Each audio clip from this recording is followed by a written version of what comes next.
चलो उसको वापस एक बार पढ़ेंगे। अभी लिखना प्रमेय नंबर 12।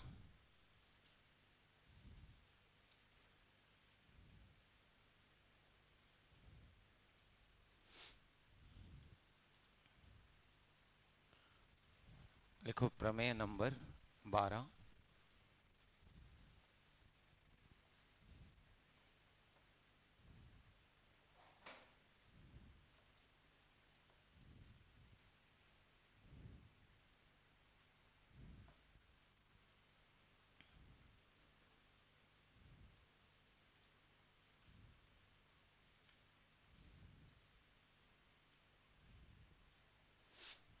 पहले इसमें लिखना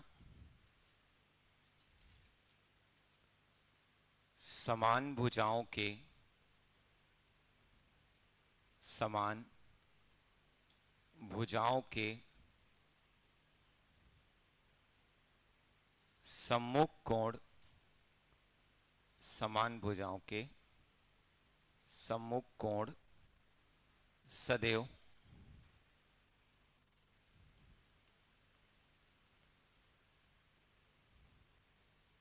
समान होते हैं। ठीक है, क्या पढ़ रहे हैं हम लोग? समान भुजाओं के सम्मुख कोण सदैव समान होते हैं।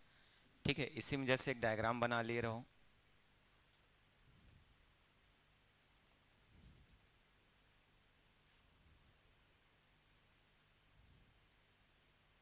एक हम लोग सपोज ट्रायंगल ले रहे हैं ए बी और सी। देखो मान लो इसके तीनों भुजाएं आपस में कैसे हैं?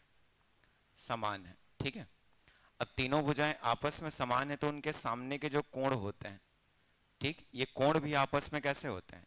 समान होते हैं। जैसे मान लो, ठीक है, इसके सामने का कोण मैंने थीटा लिख दिया, तो ये भी क्या हो जाएगा? थीटा, और ये भी क्या हो जाएगा? थीटा। देखो समान भुजा होने के कारण, ठीक है, इस त्रिभुज को हम लोग बोलते हैं क्या? ठीक है, क्या बोलते हैं? समबाहु त्रिभुज। ठीक, और इसीलिए देखना इसमें जब हम लोग बात करते हैं कि हम लोग पढ़े हैं अंतःकोणों का योग क्या होता है? ठीक है, 180। तो जब इन सबको जोड़ेंगे तो ये इसकी वैल्यू किसके बराबर हो जाएगी? ठीक है, 180। इसीलिए जब हम लोग लिखते हैं समबाहु त्रिभुज में, तो 3 थीटा इक्वल्स टू कितना? 180 डिग्री। और थीटा की वैल्यू यदि हम लोग लिखें तो कितना होता है? 60। इसलिए लिखा जाता है कि जो समबाहु त्रिभुज है या इक्विलेटरल ट्रायंगल है, वहां सभी कोणों का मान कितना होता है? 60 डिग्री। ठीक है, तो लिखते कहां से हैं? तो वहां पे बता देना कि एक प्रमेय हम लोग पढ़ते हैं, कौन सा, कि समान भुजाओं के सम्मुख कोण भी सदैव क्या होते हैं? समान होते हैं। लिख सकते हो? ठीक है, इसी के दो भाग होते हैं, दोनों भाग को लिख करके रखे रहना। जैसे देखो हम लोग मैथ्स की बुक में देखें तो उप प्रमेय लिखा जाता है। ठीक है, जो सब थ्योरम आप यूज करते हो, या फिर हम लोग इसी को क्या लिखते हैं? तो दो प्रमेयों में बांट देते हैं। आपके ऊपर है कि आप कैसे लिखना चाहते हो। आप चाहो तो इसको क्या लिख लेना? प्रमेय नंबर, ठीक है, 13, 13वां, या आप चाहो तो उप प्रमेय 12.1 लिख सकते हो। ठीक है, इसमें क्या होगा? तो जब बराबर होंगे तो सब आपस में कैसे होते हैं? बराबर होते हैं। लिखे समान भुजाओं के सम्मुख कोण क्या होते हैं? समान होते हैं। लेकिन मान लो मैं इसमें बोलूं कि बड़ी भुजा के सामने का कोण क्या होगा? ठीक है, तो यहां पे लिखते हैं, मेंशन करना, किसी त्रिभुज में, किसी त्रिभुज में, ये इसी का दो भाग होता है ना, एक बड़ी भुजा और एक छोटी भुजा। ठीक है, किसी त्रिभुज में बड़ी भुजा के सम्मुख कोण, बड़ी भुजा के सम्मुख कोण सदैव बड़ी होती है। सदैव क्या होती है? बड़ी होती है। जैसे कोई सा भी आप एक त्रिभुज ले लेना, ठीक, कुछ भी जैसे भी आप बनाना चाहो बना लो। तो जब यहां पे आप एक देखना बड़ी भुजा खींचते हो, ठीक है, जैसे इसको मैं लिख दिया पी क्यू और क्या आर। ठीक है, तीनों में देखने से दिख रहा है कौन सा बड़ी भुजा होगी? ठीक है, तो कौन सी होगी? बड़ी भुजा पी आर। और पी आर के सामने वाली कोण कौन सी होगी? ठीक है, तो हम लोग क्या लिख सकते हैं? क्यू। तो यहाँ पे कोण क्यू क्या होगा? बड़ा होगा। और पी आर भुजा क्या होगी? बड़ी होगी। इसी का वाइस वर्सा पढ़ते हो कि यदि कोई कोण यहाँ पे बड़ी है तो उसके सामने वाली भुजा भी क्या होती है, बड़ी होती है। ठीक है, इसीलिए देखना पाइथागोरस प्रमेय जब आप पढ़ते हो, ठीक, तो पाइथागोरस प्रमेय में हम लोग बात करते हैं किसका, ठीक है, एक किसके, समकोण त्रिभुज की बात करते हैं। समकोण त्रिभुज में यदि मैं बोलूं मैं एक कोण को 90 डिग्री दे दूं, तो देखो हम लोग नियमतः क्या पढ़ते हैं कि इन सभी कोणों का योग कितना होता है, 180, तो बाकी कोई कोण इससे बड़े हो नहीं सकते। ठीक, और बाकी कोई बड़े कोण इससे हो नहीं सकते, इसीलिए इसके सामने वाली भुजा को क्या बोल दिया जाता है, सबसे बड़ी भुजा। और यदि आप सही ढंग से पढ़े होगे तो इसी सबसे बड़ी भुजा को बोलते हैं हम लोग हाइपोटेनस या फिर कर्ण। ठीक है, सबसे बड़ी भुजा यहाँ सॉरी सबसे बड़ी कोण यहाँ पे 90 डिग्री है, और इसी के सामने वाली भुजा को हम लोग क्या बोलते हैं, सबसे बड़ी भुजा या फिर हाइपोटेनस। ठीक है, तो हमेशा क्लियर रखना, यदि त्रिभुज में बड़ी भुजा की बात होगी, ठीक, तो उसके सामने वाला कोण हमेशा क्या होगा, ठीक है, बड़ा होगा। अब इसी का देखो एक और आता है, ठीक है, 12.2 लिखते हैं या फिर प्रमेय 14 लिखते हैं, लिख लेना उसमें। बुक में उप प्रमेय करके लिखा होता है ना, ध्यान देना। किसी त्रिभुज में या फिर किसी त्रिभुज में छोटी भुजा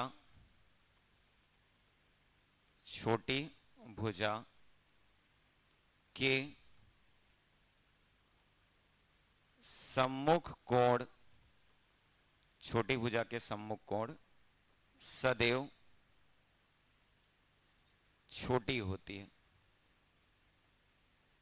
सदैव छोटी होती है। तो बड़ी भुजा के सामने वाली कोण बड़ी, छोटी भुजा के सामने वाली कोण, ठीक है, छोटी। और जब सभी भुजाएं आपस में समान होती हैं तो वो आपस में क्या हो जाते हैं, बराबर हो जाते हैं। ठीक है, कोई भी एक छोटा सा डायग्राम बना लिए रहना।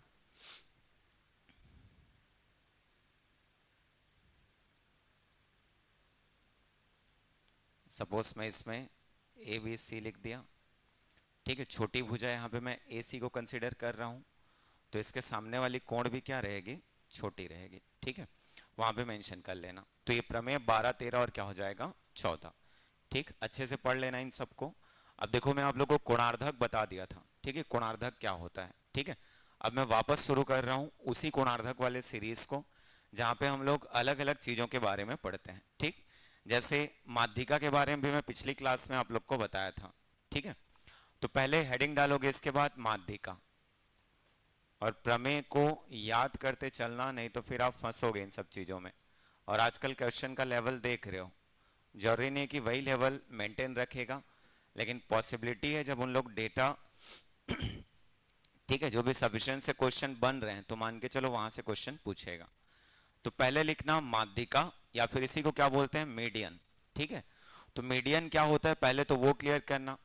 तो देखो हम लोग को करना कुछ नहीं है, जैसे कोणार्धक में मैं क्या बोला था, तो किसी कोण को हम लोग क्या करते हैं, समद्विभाजित करते हैं। यहाँ पे माध्यिका की बात हो रही है, तो माध्यिका को जब भी आप डिफाइन करते हो तो वहां पे लिख लो त्रिभुज के किसी शीर्ष से, त्रिभुज के किसी शीर्ष से सम्मुख भुजा के मध्य बिंदु को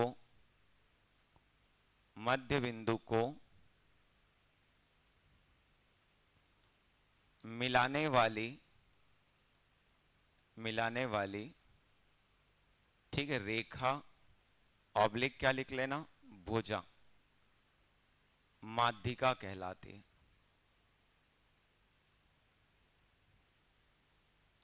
याद रखना, अर्थ का अनर्थ मत कर देना। ठीक है, अब आपको लगातार ऐसे 4 लाइंस मिलेंगे तो उन 4 लाइंस को सही से अपनी जगह रखना। ठीक है, जैसे यहां मैं क्या लिखा हूं अभी, तो त्रिभुज के किसी भी शीर्ष से आप सम्मुख भुजा के किसको मिला रहे हो, ठीक है, मध्य बिंदु को, और जिससे भी मिलाओगे वो आपका रेखा या भुजा क्या कहलाएगा, उसका माध्यिका कहलाएगा। जैसे डायग्राम सपोज हम लोग ड्रॉ करते हैं, ठीक है, कुछ भी आप अपने तरीके से एक ट्रायंगल ड्रॉ कर लो। अब यहाँ पे यदि मैं इसको लिखूं, ठीक है, ये क्या हो जाएगा P, ये क्या रहेगा Q, और ये क्या रहेगा R। मैं लिख सकता हूं, ये इस टाइप का मैं एक ट्रायंगल बना लिया, ठीक। अब देखो इसकी मैं प्रॉपर्टी जो आप लोग को बता रहा हूं, ठीक है। तो पहले मैं क्यू आर के मध्य बिंदु को मिला रहा हूं। अब कुछ लोग इसको गलत तरीके से इंटरप्रेट करते हैं कि ये 90 डिग्री पे आके काटेगा, तो ऐसा कभी भी संभव नहीं होता है, ठीक है। बात अलग है, कुछ ट्रायंगल्स में ऐसा हो सकता है, पॉसिबल है कि वो नीचे जाकर के किस में इंटरसेक्ट करे, 90 डिग्री पे, ठीक है, परपेंडिकुलर पे। लेकिन हर जगह ऐसा पॉसिबल नहीं होता है, ठीक। तो ध्यान रखना 90 डिग्री अलग होता है, ठीक है, मध्य बिंदु को मिलाना अलग होता है। जैसे मैं मान के चल लिया, मैं इस बिंदु को, ठीक है, जो भी Q के बाद मान लो मैं A लिख दिया, तो ये जो QA है, यदि ये माध्यिका है, बीच की बिंदु है, तो QA बराबर होगा किसके, AR के, लिखते हैं ऐसा। अब जब इसको हम लोग मिला रहे हैं, तो यही मिलाने वाली जो रेखा है, ठीक, इसको हम लोग यहाँ पे क्या बोलते हैं, माध्यिका, लिख सकते हैं। ध्यान से करना, ठीक है। सबसे पहले यहाँ पे क्या लिख लेना कि PA यहाँ पे क्या होगा, इस त्रिभुज की माध्यिका है, कौन से शीर्ष से, ठीक, शीर्ष किससे, P से। तो ऐसे सोच के देखो और कितने सारे होंगे। एक कहां से होगा, Q से, लिखेंगे ऐसा। तो Q से भी एक माध्यिका आएगी जो इसको क्या कर जाएगी, समद्विभाजित। समझ पा रहे हो। यहां पे फिर से मान लो मैं B लिख देता हूं, तो ये जो PB है वो किसके बराबर हो जाएगा, किसके बराबर हो जाएगा, BR के। देखो सिंगल लाइन खींचा मतलब ये दोनों आपस में समान है, ठीक। अब उसके बाद एक शीर्ष और है, कौन सा, R। तो ये R भी क्या करेगा, ठीक, किस पर, तो भुजा P के ऊपर एक माध्यिका बनाएगा, और इसको हम लोग सपोज क्या बोल देते हैं, पॉइंट C बोल देते हैं। तो पहले तो क्लियर रखो ABC क्या है, तो ABC अलग अलग, ठीक है, जो भी आपके पास बिंदु हैं उनका क्या हो जाएगा, मध्य बिंदु हो जाएगा, लिख सकते हैं। जैसे भुजा QR का कौन सा है, A है, भुजा PR का कौन सा है, B है, और भुजा PQ का कौन सा है, C है। तो ये तीनों के तीनों मध्य बिंदु मिले, जहां से क्लियर रखना आपको तीन माध्यिकाएं मिल रही हैं, कौन कौन सी। तो पहला कौन सा है, PA, दूसरा कौन सा है, ठीक है, QB, और तीसरा कौन सा हो जाएगा, RC, लिख सकते हैं। तो इस तरीके से हम लोग को कितने सारे माध्यिका मिल गए, तीन, ठीक। अब देखो ये तीनों एक बिंदु पर जाकर के इंटरसेक्ट कर रहे हैं, ध्यान से करना, और यही बिंदु कहलाता है क्या, ठीक। तो लिख करके रखना, ये पूछा गया क्वेश्चन है, इसको हम लोग बोलते हैं केंद्रक, या फिर इसी को बोलते हैं सेंट्रॉइड, ठीक है। ध्यान से करना, मैं क्या लिखा वहां पे, तो जो माध्यिकाओं का कटान बिंदु है, वो माध्यिकाओं का कटान बिंदु क्या कहलाता है, ठीक है, केंद्रक कहलाता है, सेंट्रॉइड कहलाता है। तो यहाँ पे लिख लो, किसी किसी बुक में इसको भी प्रमेय करके लिख करके देता है ना, ठीक है, तो आप लिख करके रखना चाहोगे तो रख सकते हो, क्योंकि इसी के अंतर्गत एक प्रमेय भी आप पढ़ते हो, ठीक है। पहला चीज मैं क्या बोल रहा हूं, माध्यिकाओं का, माध्यिकाओं का कटान बिंदु, या इसी को इंटरसेक्टिंग पॉइंट आप बोलते हो, ठीक। कटान बिंदु केंद्रक कहलाता है,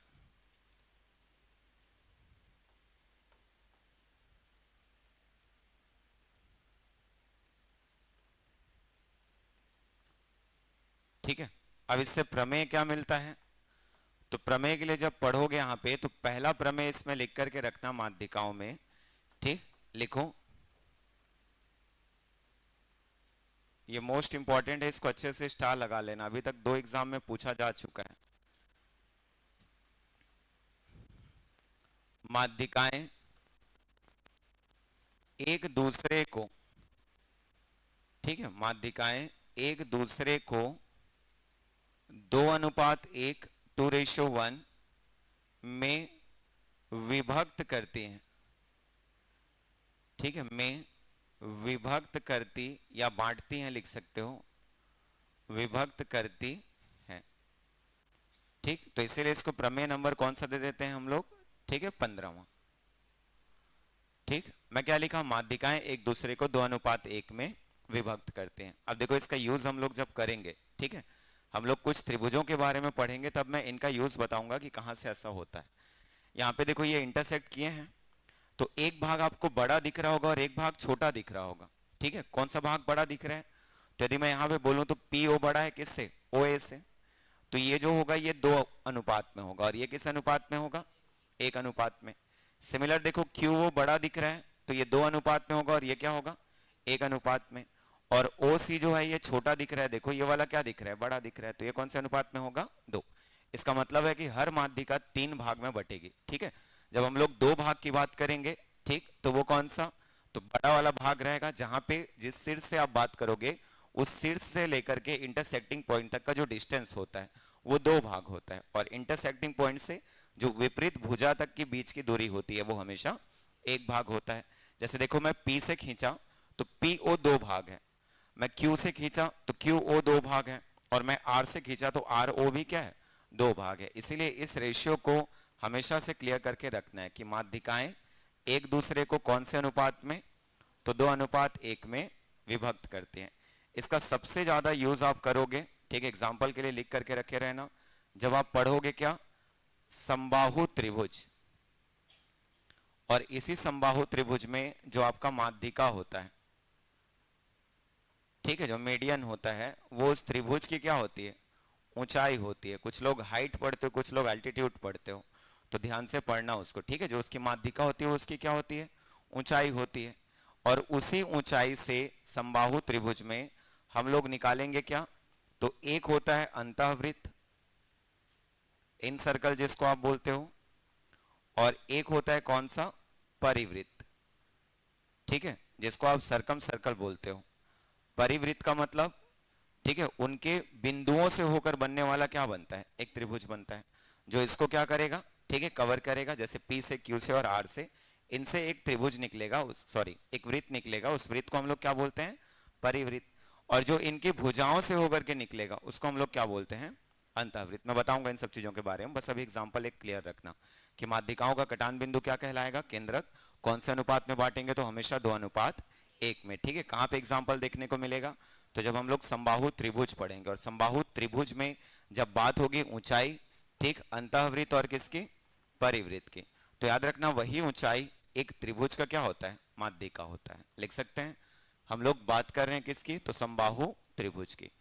अब देखो समबाहु त्रिभुज में ही कभी कभी लिख दिया जाता है कि जब आप समबाहु त्रिभुज पढ़ोगे तो उस समय, ठीक, फिर से एक माध्यिका के बारे में जब कभी भी आप लिखोगे तब याद रखना, लिखते चलना,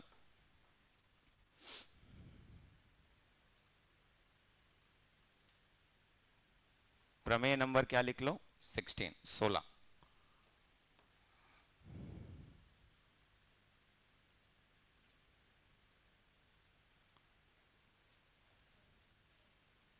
देखो प्रमेय नंबर 16 को जब कभी भी आप लोग पढ़ोगे तो पहले तो एक क्या बना लो? समबाहु त्रिभुज।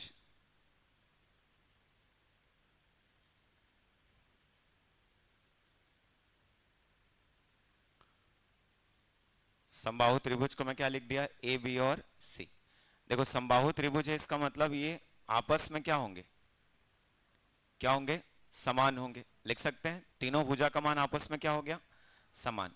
अब यहां पे ध्यान देना, वापस हम लोग माध्यिका खींच रहे हैं, मीडियन खींच रहे हैं,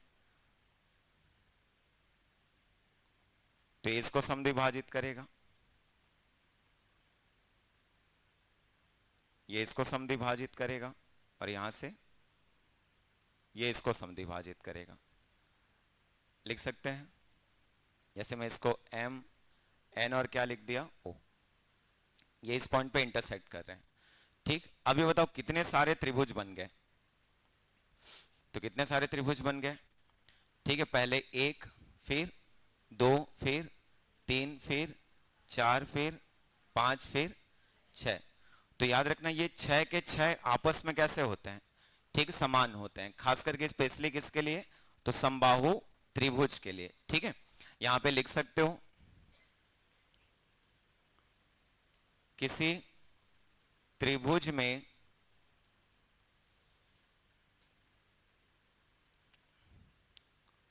माध्यिकाओं के ठीक है, प्रतिच्छेद करने से बने सभी त्रिभुज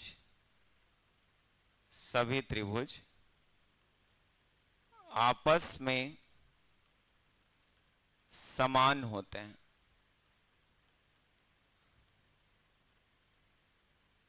आपस में क्या होते हैं? समान होते हैं। ठीक है, अच्छे से करना। मैं क्या लिख रहा हूं? किसी त्रिभुज में माध्यिकाओं के प्रतिच्छेद करने से, इंटरसेक्टिंग करने से, ठीक, जो बना हुआ त्रिभुज है वो सभी आपस में कैसे होते हैं? समान होते हैं। स्पेशली यहां पे लिख ले रहना, कौन सा? समबाहु त्रिभुज। मैं बाकियों के लिए नहीं बोल रहा हूं ना, मैं केवल किसके लिए बोल रहा हूं? समबाहु त्रिभुज के लिए। ठीक है, समबाहु त्रिभुज में ऐसा क्यों? तो सोच के देखो, अभी मैं आप लोग को क्या बोला कि इनकी भुजाएं क्या है? समान है। हो सकता है भुजा 2a रहा होगा तो ये वाला भाग कितने का रहा होगा? सब कोई कितने का रहेगा? यदि भुजा 2a ले लें तो a। ठीक है, मान लो भुजा a लेता तो क्या होता? a/2 होता। अब सोच के देखो, बाकी तो रेशियो में बढ़ गए। जैसे इसको मैं बोला तो ये 2 अनुपात था, ये कितना था? 1। ठीक, वापस ये 2 अनुपात, ये वाला कितना? 1। ये वापस 2 अनुपात और ये वाला 1। अब देखो, कोई सभी रैंडम आप त्रिभुज सेलेक्ट करो, सबकी भुजाएं 1, 2 और a मिलेंगी। ठीक, जैसे मान लो मैं यहाँ पे बोलूं कि b, o और यहाँ पे कोई पॉइंट o डैश ले लेना। देखो इसमें भी 1, 2 और क्या है? a है। मान लो m और b वाले की बात करूं तो यहाँ भी 1, 2 और a होगा, यहाँ भी 1, 2 और a होगा। और जब भुजाएं समान है तो उनका क्षेत्रफल और उनके जो एरिया होंगे, पेरीमीटर होंगे, वो सब के सब क्या होंगे? समान होंगे। इसीलिए ध्यान से पढ़ना कि जब कभी भी हम लोग एक समबाहु त्रिभुज की बात करेंगे, ठीक है, तो उनके माध्यिकाओं के इंटरसेक्ट करने के पश्चात जितने भी ट्रायंगल्स होंगे वो आपस में क्या होते हैं? समान होते हैं। लिख सकते हो? ठीक है, तो माध्यिका को ध्यान से पढ़ना। यहां से क्वेश्चन अभी तक क्या क्या पूछा है? तो क्वेश्चन में पूछा है कि इनका इंटरसेक्टिंग पॉइंट क्या कहलाता है? तो क्या कहलाता है? केंद्रक। अभी तक पूछा है कि इनका रेशियो क्या होता है? तो क्या हो जाएगा? 2:1 कर सकते हो। ठीक, कोणार्धक के बाद दूसरा हम लोग क्या पढ़ लिए? जो मीडियंस होते हैं, माध्यिकाएं होती हैं। ठीक है, अगला लिखना लंब।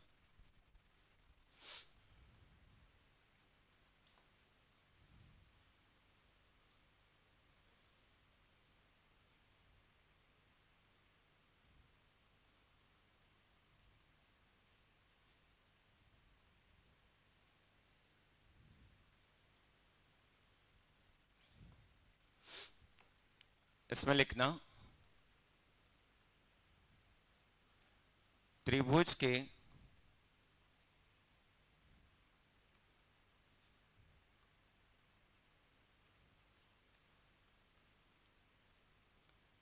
त्रिभुज के किसी शीर्ष से, त्रिभुज के किसी शीर्ष से सम्मुख भुजा को, सम्मुख भुजा को 90 डिग्री पर, या इसी को आप लिख सकते हो समकोण पर विभाजित करने वाली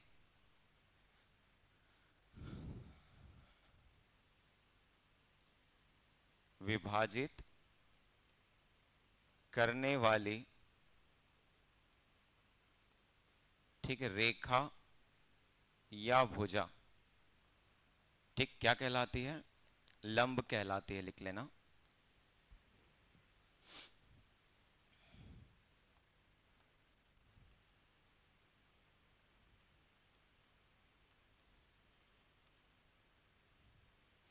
देखो इसमें मैं केवल क्या लिखा हूं कि किसी त्रिभुज को या किसी त्रिभुज के शीर्ष से सम्मुख भुजा को क्या 90 डिग्री पर काटने या विभाजित करने वाली क्या होती है? रेखा होती है। जैसे मान लो इसको मैं फिर से लिख रहा हूं, ए, बी और सी। देखो त्रिभुज के 3 भुजा आप देख पा रहे हो, कौन कौन सा है? ए, बी और, ठीक है, सी। यहां से आप कहीं से कोई से भी शीर्ष से पकड़ो और क्या करो? सामने वाली भुजा को 90 डिग्री पर काट दो। ठीक, तो यहां से मैं क्या कर दिया? 90 डिग्री पर काट दिया। 90 डिग्री पर काटा तो यहाँ पे केवल और केवल क्या मिलेगा? एक समकोण मिलेगा। समझ पा रहे हो? ये क्या हो जाएगा? सपोज बी मत लिखना, इसको इसको लिख लो क्या? पी। ऐसा रहेगा। लिख सकते हैं। तो देखो अभी तक तीन चीज देखे हैं, तीनों के लिए अलग अलग याद रखना, नहीं तो फंसोगे, ठीक है। नहीं तो कुछ लोग के लिए वही लंब है, वही क्या है कोणार्धक है, और वही क्या है माध्यिक है। तीनों की प्रॉपर्टी अलग अलग पढ़ रहे हैं, ठीक है। हम लोग कोणार्धक में पढ़े थे कि वो भुजाओं को क्या करता है, ठीक है, क्या करता है, समानुपातिक बांटता है, ठीक है। उनके अनुपात उस समय क्या होते हैं, समान होते हैं। जैसे ये कोणार्धक होता तो वहां पे मैं आपको बोलता कि BP ratio PC equals to A B ratio क्या होता, एसी। लेकिन कब, जब वो कोणार्धक होगा, ठीक है। लंब में हम लोग उसकी बात नहीं कर रहे हैं, लंब में केवल हम लोग क्या बोल रहे हैं कि सामने वाली भुजा को कितने डिग्री पर काट रहा है, 90 डिग्री पर। यहां पे अप्लाई मत कर देना, पता चला यहां भी आप, ठीक है, रेशियो में बांट दे, तो ऐसा बिल्कुल भी नहीं होता है, ठीक है। यदि मैं बात करूं किसकी, माध्यिका की, तो माध्यिका क्या करता है, सामने वाली भुजा को दो समान भागों में बांटता है, ठीक। लेकिन ये केवल क्या करता है, 90 डिग्री पे काटता है, ठीक है, याद रखना अच्छे से।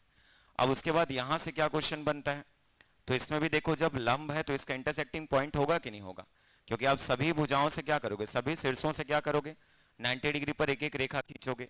तो इसीलिए लिखते हैं उसमें लिखना कि लंबों का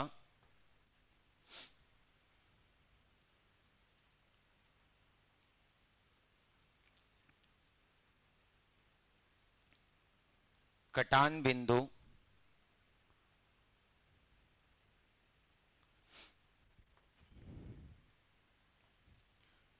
लंब केंद्र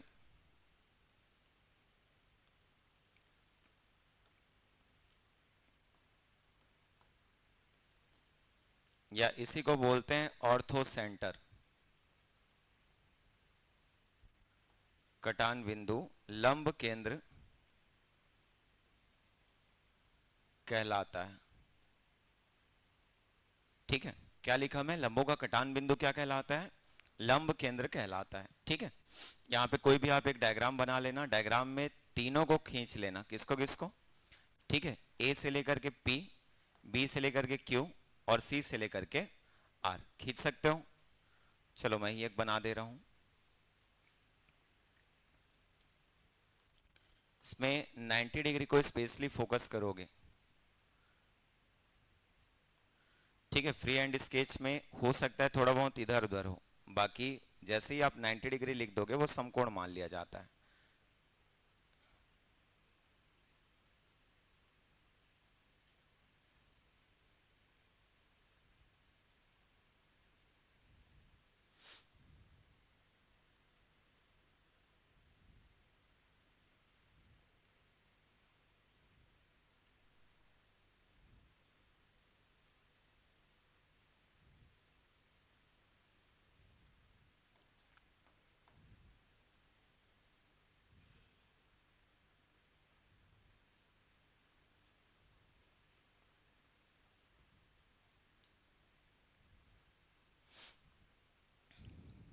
अब इसमें लिखना चाहोगे तो लिख ले रहा हूं, मैं एक चीज लिखवा दे रहा हूं, लिख दो। लिखना लंब केंद्र से, लंब केंद्र से, लंब केंद्र से विपरीत शीर्षों की बीच की दूरी, विपरीत शीर्षों की बीच की दूरी सदैव समान होती है। लंब केंद्र से विपरीत शीर्षों के बीच की दूरी सदैव समान होती है, ठीक है। क्या बोलना चाह रहे हैं, समझ पा रहे हो, विपरीत शीर्ष के बीच की दूरी हमेशा क्या होती है, समान होती है। देखो धीरे धीरे हम लोग क्या करेंगे, तो यहाँ पे एक लंब केंद्र है, समझना है इसको, ठीक है। कई जगहों पे हम आप इसका यूज करोगे, जैसे ये लंब केंद्र हो गया, तो ये लंब केंद्र यदि हम लोग लिख रहे हैं, ठीक, तो यहां से हो सकता है हम लोग इसकी बात कर रहे हैं, तो ये आपस में हमेशा कैसे रहेंगे, समान रहेंगे। एक चीज और, कि यदि मैं इस लाइन में कहीं से भी इन विपरीत शीर्षों के बीच की दूरी खींचता हूं, तो याद रखना वो सब के सब भी क्या होंगे, आपस में समान होंगे, ठीक है। जैसे मान लो मैं यहां से बोल दिया आपको कि बताओ यहां से उनके बीच की दूरी क्या होगी, कितनी होगी, तो यदि आप एक साइड को निकाल पाए, ठीक है, इस वाले को, तो याद रखना ये भी आपस में क्या रहेगा, समान रहेगा। तो कहीं से भी आप उनके बीच की दूरी खींचो, वो सारे के सारे आपस में कैसे होते हैं, ठीक समान होते हैं। कहां से, तो हम लोग बात करेंगे किसी लंब से या फिर लंब केंद्र से, ठीक। तो इसको ध्यान में रखोगे। अब देखो इसके बाद एक ठीक है, प्रमेय आता है समकोण त्रिभुज को लेकर के। ठीक है, लिख ले रहे हैं ना, किसी समकोण त्रिभुज में, ठीक, किसी किसी बुक में इनको उपप्रमेय या अगला प्रमेय करके बता देगा। ठीक है, तो यहां पे कौन से त्रिभुज की हम लोग बात कर रहे हैं? ठीक है, समकोण त्रिभुज में।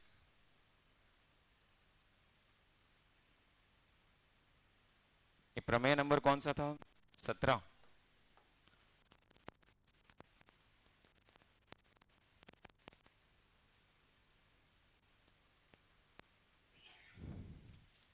खैर याद कर पाओगे तभी इसका कोई मतलब है, नहीं तो कोई मतलब नहीं है।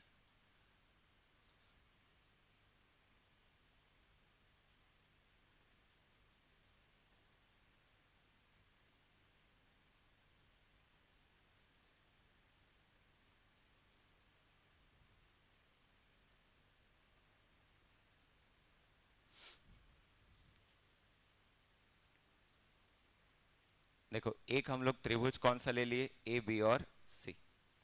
यहाँ पे कोण बी क्या है? समकोण है, लिख सकते हैं। अब देखो उसी समकोण त्रिभुज से क्या होता है, या समकोण से क्या होता है, सामने वाली भुजा पर लंब खींचा जाता है। समझ पा रहे हो? यहां से मैं क्या बोल रहा हूं, तो समकोण कौन सा मिला हम लोग को? कोण बी। और इससे हम लोग क्या कर रहे हैं, तो एक लंब खींच रहे हैं किस पर? ए सी पर। तो लंब खींच रहे हैं मतलब ये कितने डिग्री पे काटेगा? 90 डिग्री पे। मान लो इसको मैं ले लिया कौन सा? डी। ठीक है, इसको ध्यान से सुनना, मैं क्या लिख दिया उसको? डी। तो इसी को लिखते हैं किसी समकोण त्रिभुज में, ठीक, लिखना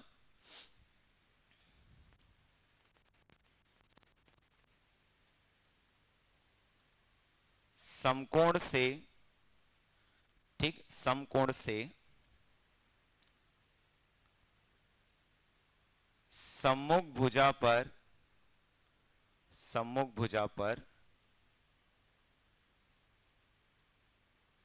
लंब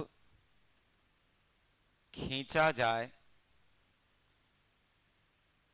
ठीक है, तब।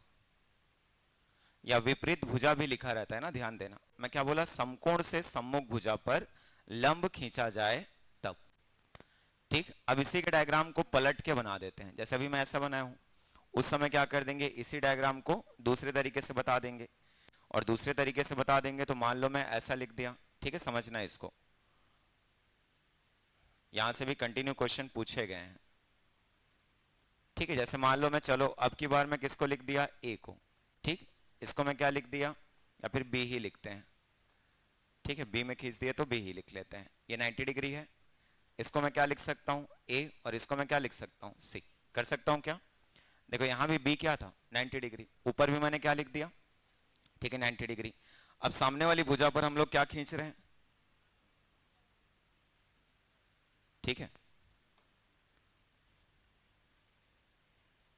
सीधा सीधा खींचना और लगना चाहिए लंब टाइप से। ठीक है, ऐसे नहीं कि पता चला वो 180 डिग्री, ठीक, 120 डिग्री दिख रहे हैं, तो वो सब काम नहीं ना। ज्यादा हुआ तो एक लाइन ऐसे खींच देना, वो क्या मान लिया जाता है? ठीक है, 90 डिग्री। कर सकते हो? तो हम लोग एक भुजा खींचे, एक लंब खींचे किस पर? विपरीत शीर्ष एसी पर। ठीक, ये ऐसा हो जाएगा। अब इसमें से तीन चीजें आपको मिलती हैं, तीनों को ध्यान से पढ़ना। सबसे पहले तो इसमें एक लंब है, कौन सा? कौन सा एक लंब? B D. तो यदि मैं इस लंब की बात करूं तो मैं पहले क्या लिख सकता हूं? बी डी का स्क्वायर। ध्यान से पढ़ना इसको, मैं क्या लिख रहा हूं? बी डी का स्क्वायर। और वही बी डी का स्क्वायर बराबर होता है, देखो इस पॉइंट से लेते हैं ना, यहां से कौन कौन सी भुजा कनेक्टेड है? तो एक आपका कौन सा है? ठीक है, ए बी। और दूसरा कौन सा है? B C. इसलिए बी डी के स्क्वायर को बराबर करते हैं। ठीक है, पहले बी ए लिख लेना, और इनटू क्या हो जाएगा? B C. मतलब उसी भुजा से अन्य दोनों भुजाओं के गुणनफल के बराबर। क्या लिखा? क्लियर हुआ? लंब का जो वर्ग होता है, ठीक है, बीडी का जो स्क्वायर है, वो बराबर होगा बी ए इंटू किसके? बी सी के। मतलब जिस बिंदु से आप लंब खींचे, ठीक है, वहीं से हम लोग उसको लिखते हैं, तो अन्य दोनों भुजाओं के गुणनफलों के बराबर होता है। ठीक है, तो बी ए इंटू क्या हो गया? B C. कई बार यहां से भी क्वेश्चन पूछता है कि आपको एक ट्रायंगल दे देगा और पूछेगा लंब की लंबाई बताइए, तो उस समय आपको क्लियर होना चाहिए कि यदि मैं बी ए इंटू बी सी करता हूं तो हम लोग को लंब का क्या मिल जाएगा? वर्ग मिल जाएगा। लिख सकते हैं। अब देखो इसके बाद जो मिलेगा, ठीक, बाकी दो भुजाएं होती हैं। तो बाकी दो भुजा कौन कौन सा? तो एक आपके पास क्या है, ए बी है। यदि सही ढंग से समझते हो तो ए बी भी एक लंब होगा कि नहीं होगा? ठीक, यदि मैं बात करूं तो मैं इस थीटा के बेस पर बात कर रहा हूं कि सी को मैंने क्या मान लिया, थीटा। और सी जब थीटा होगा तो उस केस में ए भी क्या होगा, लंब होगा। तो हम लोग ए बी का स्क्वायर भी लिख सकते हैं। मैं क्या लिख दिया, ए बी का स्क्वायर, ठीक, इक्वल्स टू। अब ये बताओ ए से कौन कौन सी भुजाएं कनेक्टेड हैं? तो वापस ए बी, तो वापस ए बी मत लिख देना उसमें। देखो अब मैं यदि बोलूं तो ए से डी तक कनेक्टेड है ए से डी तक। तो पहले क्या लिख लेते हैं इसको, ए डी। ठीक, वापस क्या होगा, तो ए से लेकर के कहां तक, सी तक। अच्छे से इन सबको पढ़े रहना, ठीक है। क्या हो जाएगा, ए डी इंटू ए सी। ध्यान से करना, मैं किसका लिखा, ए बी का स्क्वायर। तो ए बी के स्क्वायर में ए से हम लोग कनेक्ट करते हैं। ए से कहां तक गए, डी तक, और ए से कहां तक गए, सी तक। इसीलिए क्या लिखा, ए डी इंटू ए सी। ठीक है, तो एक तरफ ये हो जाएगा। अब सोच के देखो, अगला हमारे पास बी और सी है। तो जब BC का स्क्वायर लिखेंगे तो पहले C से लेकर के D तक लिखोगे, इनटू क्या हो जाएगा, तो उसी C से कहां तक, A तक। ठीक, तो वापस क्या हो जाएगा, C और A। तो अच्छे से पढ़ लेना, जिस पॉइंट से ले रहे हैं उसी पॉइंट से कनेक्ट करते हैं। जैसे AB की मैं बात किया तो एक बार A पॉइंट से लिखा, तो A से कहां तक, AD, और एक बार A से कहां तक, AC। ठीक, सिमिलर में BC की बात किया तो C से कहां तक, D तक, और C से कहां तक, ए तक। तो सी डी इंटू क्या होता है, सी ए। ठीक है, वैसे बी डी का स्क्वायर होता है। तो बी डी के स्क्वायर को हम लोग क्या लिखते हैं, बी ए इंटू बी सी, क्योंकि बी के पास और कोई साइड्स है नहीं, इसीलिए उसको लिख देते हैं क्या, बी ए इंटू बी सी। तो ये लंब प्रमेय भी, ठीक है, काफी तौर पे पूछे जाते हैं। इसको हम लोग क्या बोलते हैं, लंब प्रमेय। किस पर यूज होता है, तो वहां पे बता देना किस पर यूज होता है। ठीक है, समकोण त्रिभुज पर, राइट एंगल ट्रायंगल पर। और वहां पे भी आप किस पे खींचते हो, 90 डिग्री पर। वो भी जो भी अपोजिट आपका क्या रहेगा, भुजा रहेगा, शीर्ष रहेगा, उस पर यदि आप लंब खींचोगे तो उन तीनों केस को आपको क्लियर करना है। कौन कौन सा, BD का स्क्वायर, AB का स्क्वायर और BC का स्क्वायर। ठीक है, कर लोगे तो यार।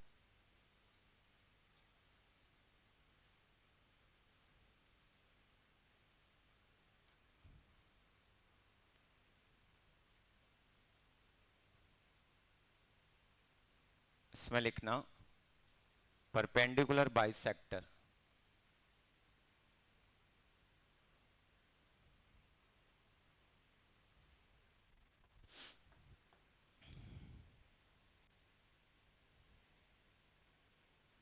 तो जब कभी भी आप लंबार्धक के बारे में पढ़ते हो, पहले तो ये क्या होता है उसको क्लियर रखना। ठीक है, कुछ लोग अभी ठीक है नाम को अलग अलग कर लिए होगे, लंब और अर्धक करके। ठीक है, कि लंब का आधा क्या कहलाता है, लंबार्धक कहलाता है। तो ऐसा कुछ नहीं होता है ना, ध्यान रखना। ठीक है, एक्चुअल में इनका कॉन्सेप्ट ही अलग आता है। जैसे यदि हम लोग यहाँ पे बात करें, तीनों भुजा कौन कौन सी, ए बी और सी। देखो अभी मैं लंब खींचा, लेकिन कहां से खींचा, कहां से खींचा लंब उसमें, तो त्रिभुज के शीर्षों से खींचा, अभी तीनों शीर्ष से। और तीनों शीर्ष से खींच के क्या करा दिया, इंटरसेक्ट करा दिया। वो क्या कहलाया हम लोग का, लंब। कि किसी शीर्ष से सम्मुख भुजा को 90 डिग्री पर काटने वाली, ठीक है, रेखा या फिर भुजा। लेकिन लंबार्धक में ऐसा नहीं होता है। ठीक है, याद रखना, लंबार्धक आपको यह बताता है कि आप किसी त्रिभुज के, ठीक है, किसी भी शीर्ष के मिड पॉइंट पर, मतलब मध्य बिंदु पर क्या खींचते हो, एक लंब खींचते हो। मैं ये नहीं बोल रहा हूं ना कि सामने वाली भुजा से मध्य बिंदु पर, मैं आपको बस इतना बोल रहा हूं कि उसका जो मध्य बिंदु होगा। जैसे मान लो मैं यहां पे बोलूं तो BC का मध्य बिंदु कुछ होगा। ठीक, ये एक भुजा है, मतलब इनका बीच का कोई एक बिंदु होगा। जैसे मान लिया जाए, मैं मान के चल लिया कि यहां पे मेरे पास क्या है, P। ठीक है, ये मिड पॉइंट है उसका, किसका किसका, तो BC का। ये जितना होगा उतना ये भी होगा, ऐसा मान सकते हैं हम लोग। तो यहां पे आपको शीर्ष की बात नहीं की जाएगी, यहां पे केवल किसकी बात की जाएगी, मिड पॉइंट की, मध्य बिंदु की। अब यहां पर हम लोग एक क्या खींचेंगे, लंब खींचेंगे। और ये जो लंब होगा इसी को हम लोग क्या बोलते हैं, ठीक, क्या बोलते हैं, लंबार्धक। तो इसमें पहले लिखना, लिखो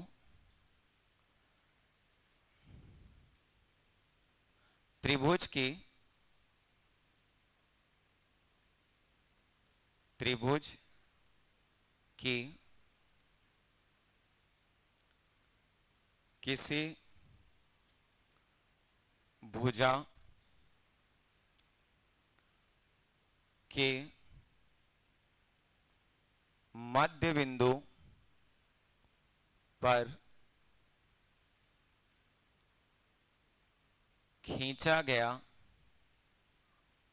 लंब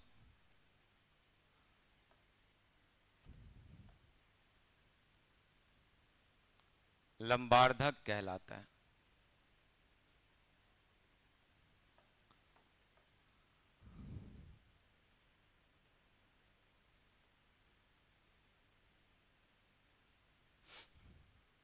ध्यान से करना, ठीक है। मैं क्या बोल रहा हूं, त्रिभुज की किसी भुजा के मध्य बिंदु पर खींचा गया लंब क्या कहलाता है, लंबार्धक। एक्चुअल में जब आप इसको संधि विच्छेद करते हो, ठीक है, कुछ लोग किए भी होंगे, यहां पे दो शब्द मिलता है, कौन सा, लंब और क्या, अर्धक। इसका मतलब ये नहीं होता कि लंब का अर्धक, ये आपको ये बताना चाह रहा है कि किसी आधे भाग पर आप क्या खींच रहे हो, क्या खींच रहे हो, लंब खींच रहे हो, मतलब पूरे भाग पे नहीं, किस पर, आधे भाग पर। इसीलिए इनके मिड पॉइंट पर हम लोग क्या करते हैं, एक लंब खींचते हैं।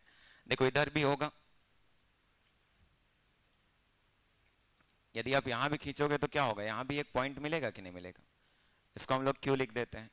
और सिमिलर देखो एक और आपको मिल जाएगा,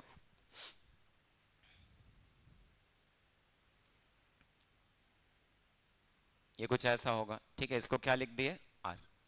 ठीक, तो ये भी कहीं ना कहीं आगे क्या करेंगे, एक दूसरे को, ठीक है, इंटरसेक्ट करेंगे। ठीक, तो पहले तो ये समझो कि लंबार्धक है क्या, ठीक, उसके बाद बाकी सारी चीजों को क्लियर करना। तो लंबार्धक मतलब भुजा के मध्य बिंदु पर खींचा गया क्या होता है, लंब होता है, ठीक है। इसके बाद इसमें लिख ले रहे ना, इन्हीं लंबार्धकों का कटान बिंदु,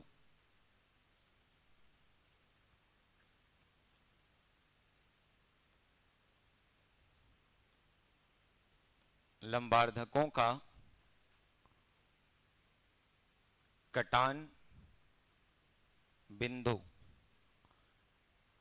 ठीक, इसमें लिखे रहना परिकेंद्र,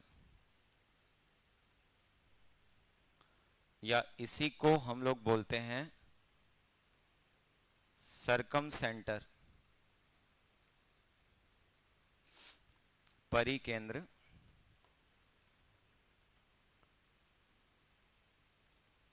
कहलाता है।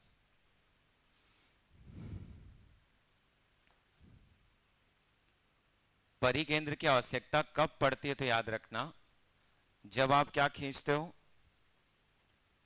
ठीक है, पूछा जाएगा ना परिवृत्त के बारे में, ठीक है। परिवृत्त मतलब जो सरकम सर्कल होता है, ठीक है, किसी त्रिभुज के शीर्षों से होकर बनने वाला क्या होता है, ये एक वृत्त होता है ना, एक ऐसा वृत्त जहां पे त्रिभुज के सारे शीर्ष उसके किस में होते हैं, ठीक है, परिधि पे होते हैं, इसको याद रखना। ये आपका क्या कहलाता है, ठीक है, परिवृत्त। तो पहले ध्यान से पढ़ना कि ये परिकेंद्र कहाँ मिलता है, तो परिकेंद्र कहाँ मिलता है, लंबार्धक में, ठीक है। इसे मैं एक टेबल बना लिए रहो, इस टेबल से क्वेश्चन पूछे जाने के, ठीक है, चांसेस रहते हैं हमेशा। एक तरफ लिख करके रखना भुजा,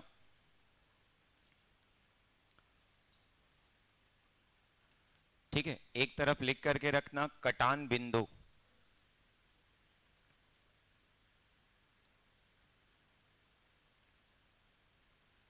जो इंटरसेक्टिंग पॉइंट होते हैं, ठीक। मैं जैसे जिस क्रम से पढ़ाया उसी क्रम से मैं लिखवा रहा हूं।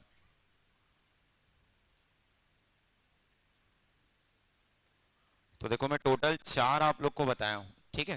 पहला हम लोग पढ़े थे किसके बारे में, कोणार्धक के बारे में, ठीक, एंगुलर बाइसेक्टर जो हम लोग पढ़े थे, ठीक। इनका कटान बिंदु कहलाता है क्या, इन सेंटर, या इसी को हम लोग क्या बोलते हैं, अंतः केंद्र, ठीक है। दूसरा मैं पढ़ाया आप लोग को क्या, माध्यिका के बारे में, ठीक है। माध्यिकाओं का कटान बिंदु अभी हम लोग पढ़े, सेंट्रॉइड कहलाता है, या फिर इसी को हम लोग क्या बोलते हैं, केंद्रक बोलते हैं। तीसरा मैं आपको पढ़ाया क्या, लंब, जो परपेंडिकुलर आप पढ़े, इसका कटान बिंदु कहलाता है क्या, लंब केंद्र, या इसी को आर्थो सेंटर बोलते हैं। और चौथा हम लोग पढ़े क्या, लंबार्धक, और इसके लिए हम लोग जब यूज करते हैं तो ये क्या होता है, ठीक है, परिकेंद्र, या इसी को हम लोग क्या बोलते हैं, सरकम सेंटर। तो ये जो ग्राफ है, ठीक है, चार आपके पास क्या है, भुजाएं हैं, और चारों के चारों के लिए एक एक क्या होता है, इंटरसेक्टिंग पॉइंट होता है। तो अच्छे से इनको पढ़ लिए रहना, ठीक है, नहीं तो यहां से क्वेश्चन आएगा, और क्वेश्चन यदि आप ठीक कॉन्सेप्ट क्लियर नहीं किए हो तो मान के चलो आप उसको नहीं बना सकते हो।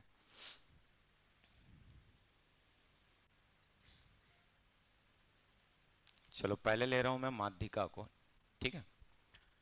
देखो पहला क्वेश्चन ये है, इन सबको अच्छे से क्लियर करके रखना। क्या लिखा है, केंद्रक त्रिभुज की माध्यिकाओं को किस अनुपात में विभक्त या विभाजित करता है, ठीक है। तो कौन से अनुपात में, 2:1। अच्छे से इसको क्लियर रखना। यहाँ पे केंद्रक लिख के दे दिया है, कभी कभी क्या लिखेगा कि माध्यिकाओं का कटान बिंदु लिखा होता है, और माध्यिका का कटान बिंदु क्या कहलाता है, केंद्रक कहलाता है। तो सिंपल सिंपल क्वेश्चन पूछते हैं, ठीक है, बनाने आना चाहिए। अब देखो यहाँ पे स्टेटमेंट दिया, ठीक है, क्या लिखा कि एक त्रिभुज ABC में डी, ई तथा एफ BC, CA और AB के मध्य बिंदु हैं। तो पहले तो वो डायग्राम बनाने की कोशिश करना, ठीक है, जैसा भी आप एक ट्रायंगल लेना चाहते हो ले सकते हो, ठीक। ये कुछ मैं इस तरीके का एक ट्रायंगल बना लिया, ठीक है। पहले क्या लिखा है, त्रिभुज कौन सा लिखा है, AB और C, ऐसा लिखा हुआ है। अब देखो जिसको जहां पे बोला वहां पे रख दो। जैसे पहले किसको बोला, पढ़ो उसमें, D को किस पे बोला है, BC पर। तो यहाँ पे सपोज एक पॉइंट होगा हमारे लिए कौन सा, तो इसको मैं क्या ले लिया, ठीक है, D ले लिया। अब उसके बाद देखो अगला क्या लिखा, E किस पर है, CA पर। मतलब यहाँ पे क्या हो जाएगा, एक सपोज हम लोग मान लिए कौन सा, E। और उसके बाद देखो अगला F लिखा है किस पर, AB पर। तो F को हम लोग इसमें रख लेते हैं। अब मध्य बिंदु है बोलने का मतलब ये दोनों आपस में बराबर होंगे, ठीक है, ये दोनों आपस में बराबर होंगे और ये दोनों भी आपस में बराबर होंगे, लिख सकते हैं ऐसा। वापस उसने क्या लिखा पढ़ो, यदि AD, BE तथा CF एक दूसरे को P बिंदु पर काटते हैं, तो पहले तो AD खींच लेते हैं, ठीक, ये हो जाएगा। फिर उसके बाद कौन सा, BE लिखा हुआ है, और फिर कौन सा, CF। ये किस पे काट रहे हैं, देखो बिंदु P पर। अब अभी अभी आप लोग एक थ्योरम पढ़े, ठीक है, कि माध्यिकाएं के माध्यिकाओं के कटान बिंदु जो होते हैं वो क्या करते हैं, 2:1 में विभक्त करते हैं।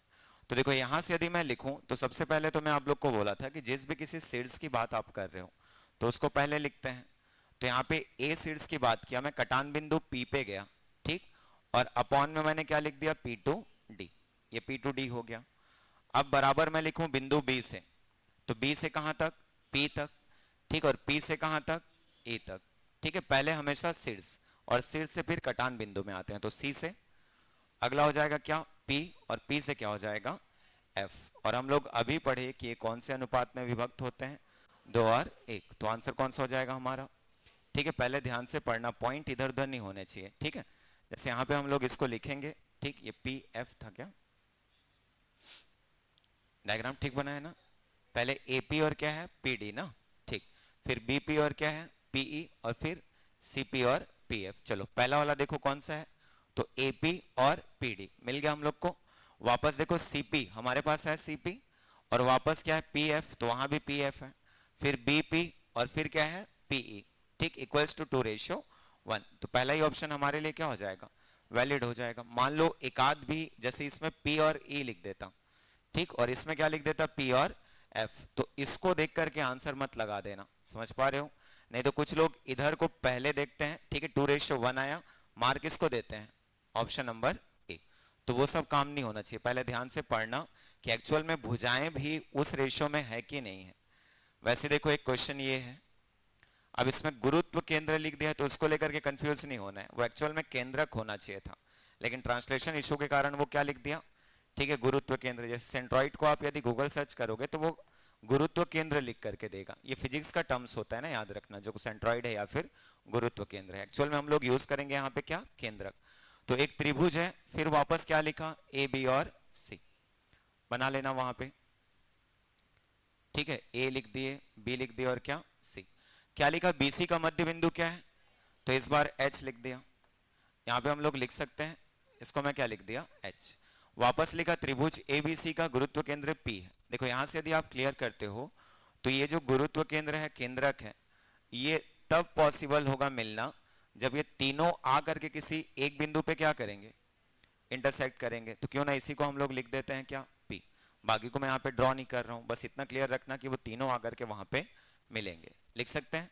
आपको AP की वैल्यू पूछा है, तो देखो पहले तो आप लोग को मैं इसका रेशियो बता चुका हूं, ठीक है। किसका रेशियो, तो पहले AP अपॉन क्या लिखेंगे, PH लिख सकते हो, इक्वल्स टू हम लोग पढ़ चुके हैं 2:1, पढ़े हो ऐसा। अब देखो यहां पे ध्यान रखना कि किससे रिलेट किया गया है, तो किससे रिलेट किया गया है, ठीक है, AH से किया है।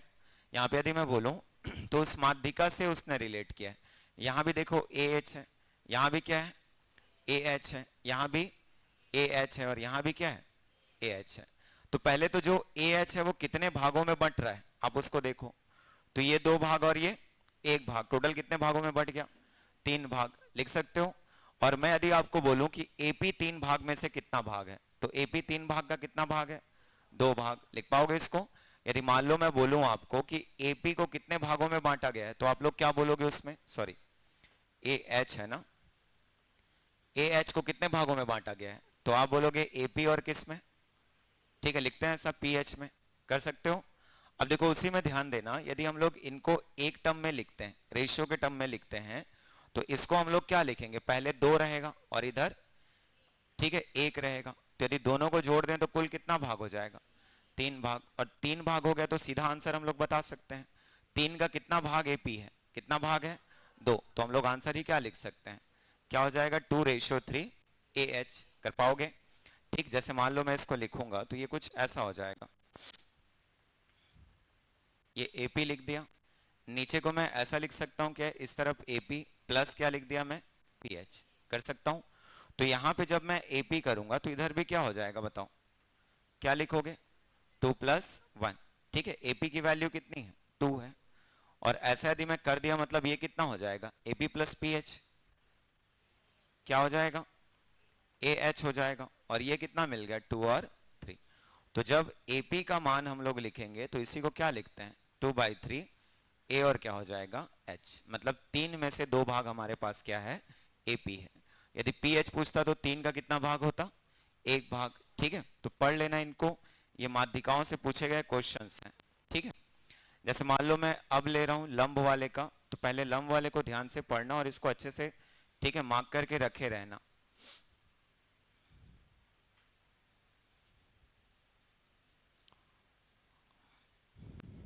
देखो जैसे एक क्वेश्चन ये पूछा था, इनमें से कोई एक क्वेश्चन शायद गलत है, ठीक है, तो पहले एक बार पढ़ लेना, उसके बाद इनके आंसर करना। पहले तो डायग्राम को सुधारना आप लोग।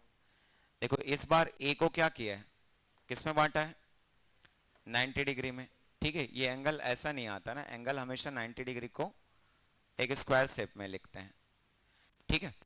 अब देखो वहां से हम लोग इस तरीके से, ठीक, क्या खींच रहे हैं, तो सम्मुख भुजा पर एक लंब खींच रहे हैं, लिखा हुआ है AD, लंब है किस पर, BC पर। तो निम्न में से कौन सा कथन सत्य नहीं है, देखो उसने एक वर्ड यूज किया, कौन सा, ठीक, नहीं है। एक बार नहीं है की जगह में है करके दिया हुआ है, ठीक, शायद मंडी सुपरवाइजर किसी में लिखा हुआ है, ठीक है। तो पहला थ्योरम मैं आप लोग को बताया था अभी थोड़ी देर पहले, तो यहाँ पे AB है,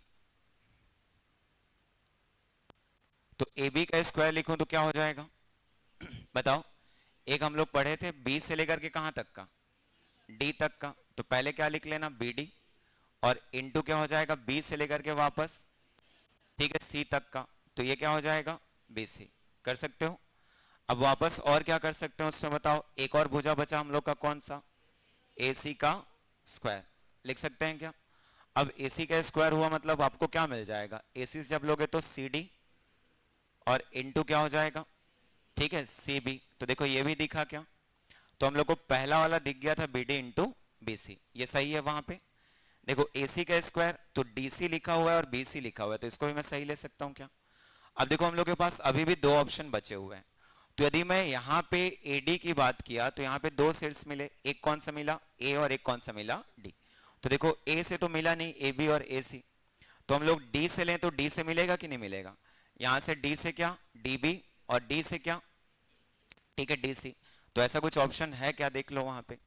तो यदि हम लोग यहाँ पे लिखते हैं तो यही AD का स्क्वायर यदि मैं दूसरे शब्दों में लिख करके दूं तो ये बराबर होगा किसके, बताओ, DB इंटू क्या हो जाएगा, DC के।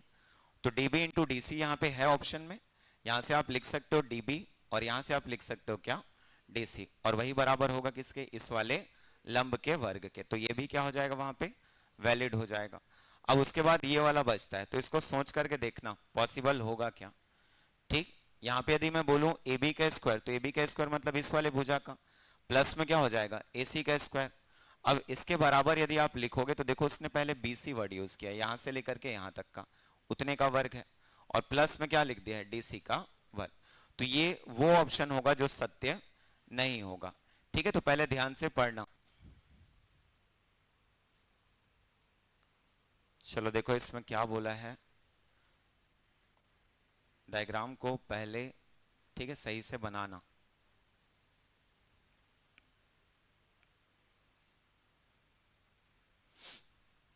पहले देखो इसमें सत्य है बोला, नहीं है बोला, क्या लिखा है उसको पहले पढ़ो।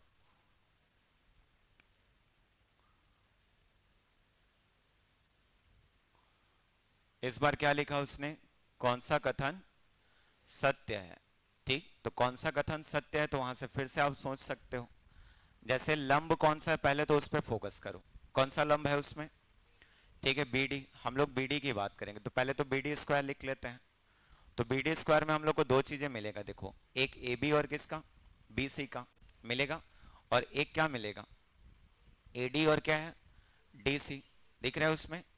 ठीक, वापस फिर क्या, AB का स्क्वायर पढ़ोगे तो AB के स्क्वायर में AD इंटू क्या हो जाएगा, AC, देखना उसको मिला क्या। फिर उसके बाद BC के स्क्वायर में देखोगे तो CD इंटू क्या होगा, ठीक है CA। तो ऐसा कुछ मिल रहा है क्या, पहले तो वो देखना। ठीक, तो इसमें कौन कौन सा वैलिड हो रहा है, पहला एक तो कौन सा वैलिड हो रहा है, ठीक B हो रहा है, ऑप्शन B। देखो इसमें AB इंटू क्या दिख रहा है, BC, और वो किसके बराबर है, BD स्क्वायर। और उसके बाद एक और विकल्प वहां पे हो रहा है, देखो कौन सा, ठीक है ऑप्शन नंबर C, BD का square equals to AD into, ठीक है CD, लिख सकते हैं। ठीक, तो दोनों वैलिड है, अब कैसे करेंगे, क्या करोगे बताओ, दोनों सत्य होंगे तो उस कंडीशन में कैसे करेंगे, कौन सा वाला लोगे, तो वही वाला AD इंटू CD को। यदि हम लोग पढ़ें तो यहां से दोनों पॉइंट को बताते हैं ना, एक कौन सा रहेगा, तो D से लेकर के कहां तक का, C तक का, और D से लेकर के कहां तक का, A तक का। किसी किसी बुक में इसको भी लिख देता है, ठीक है AB और किसको, BC को। बाकी हमेशा यदि लिखा जाए तो आप कोशिश करना आंसर प्रेफरेंस किसको देने का, ये जो इंटरसेक्टिंग पॉइंट होता है ना, जहां पे हम लोग क्या किए हैं उसको लंब खींचे हैं, वहां से उसको देने का। जैसे D से लेकर के कहां तक C और D से लेकर के कहां तक A, तो हम लोग लिख सकते हैं उसको, आंसर हमारा क्या हो जाएगा C। बाकी ये भी ठीक कुछ कुछ बुक्स के हिसाब से गलत नहीं है, ऑप्शन नंबर कौन सा, B। तो ऐसे विवादित क्वेश्चन आते रहते हैं, इनको फेस करना, ठीक है, और अच्छे से अपने हिसाब से आंसर करना कि कौन सा वैलिड होगा, क्योंकि जान रहे हो व्यापम है, कुछ भी आंसर लेगा। ठीक, आपको उस समय स्टेबल होना है कि आप कौन सा आंसर लेना चाहते हो। देखो एक प्रमेय में आप लोग को, ठीक है, कल पढ़ाया था, जिसमें हम लोग क्या पढ़े थे, थेल्स प्रमेय पढ़े हो। ठीक, क्या लिखे थे थेल्स प्रमेय में, बस यही स्तर है तुम लोग का। क्या लिखे, किसी, ठीक है, त्रिभुज की भुजा के समांतर खींची गई रेखा, पढ़ते हैं ऐसा, समांतर खींची गई रेखा शेष भुजाओं को, इन सबको ध्यान से पढ़ना, शेष भुजाओं को समानुपातिक बांटती है, मतलब समान अनुपात में क्या करती है, ठीक है बांटती है। हम लोग ऐसा पढ़ते हैं यहाँ पे हम लोग क्या पढ़े थे, एक डायग्राम देखे थे इस टाइप का डायग्राम, एक A B और क्या C, ठीक है, एक पॉइंट यहां पे हम लोग कहीं भी खींच दिए थे, ठीक, सपोज क्या खींच दिए थे, डी और ई। तो मैं ये नहीं बोल रहा हूं ना कि एडी बराबर डीबी है और ए बराबर ईसी है, ठीक, उसका अलग थ्योरम बनता है कि हम लोग मिड पॉइंट को मिलाते हैं तो सम्मुख भुजा की आधी और समांतर होती है। यहां पे बस मैं आपको इतना बोला कि बी सी, ठीक है, पैरेलल है किसके, डीई के। मैं कहीं पे बराबर छोटा मोटा या कुछ नहीं बोल रहा हूं, मैं केवल इतना बोला कि बीसी समांतर है किसके, डीई के। तो इस समय एडी रेशियो क्या होता है, डीबी, पढ़े थे, ये बराबर होगा किसके, ए और ए सी के। तो ये ऐसा होता है, ठीक, ये हम लोग पढ़ते हैं किस में, थेल्स के प्रमेय में। अब देखो थेल्स के प्रमेय के पैरेलल, ठीक, एक प्रमेय लिखना, प्रमेय नंबर 18वां।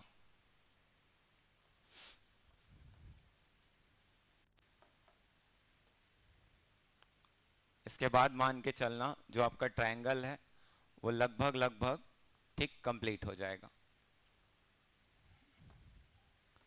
क्योंकि अधिकतर हम लोग को क्वेश्चन मिलेगा किससे, ठीक है, समरूपता से। कभी कभी लगेगा कि केवल समरूपता से क्वेश्चन आता है तो इतना कुछ पढ़ाए क्यों, ठीक है, ऐसे भी स्थिति होती है। तो यदि पढ़ना है तो एक बार पढ़ना है, ढंग से पढ़ लो, ठीक, इसीलिए मैं इन सब चीजों को बता दे रहा हूं, बाद में ये नहीं होना चाहिए कि ये नहीं पढ़े, ठीक। तो समरूपता प्रमेय से जब आप पढ़ोगे तो समरूपता पहले तो क्लियर करना जरूरी है कि समरूपता है क्या, ठीक है, आगे मैं बताऊंगा कि समरूपता किसको बोलते हैं और सर्वांग क्षमता किसको बोलते हैं, ठीक है, दोनों में अंतर होता है। समरूपता का मतलब सिमिलरिटी से है, और जब आप सर्वांग क्षमता पढ़ोगे तो उसका मतलब होता है जो कॉन्ग्रुएंट आप लेते हो, ठीक है। तो देखो समरूपता में क्या लिखते हैं, तो सबसे पहले लिख करके रखना,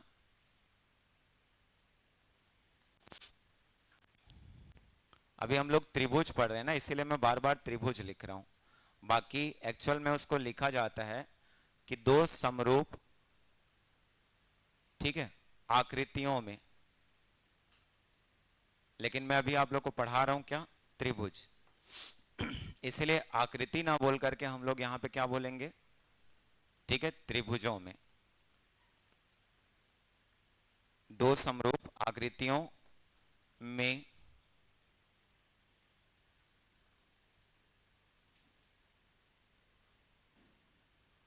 संगत भुजाओं के अनुपात,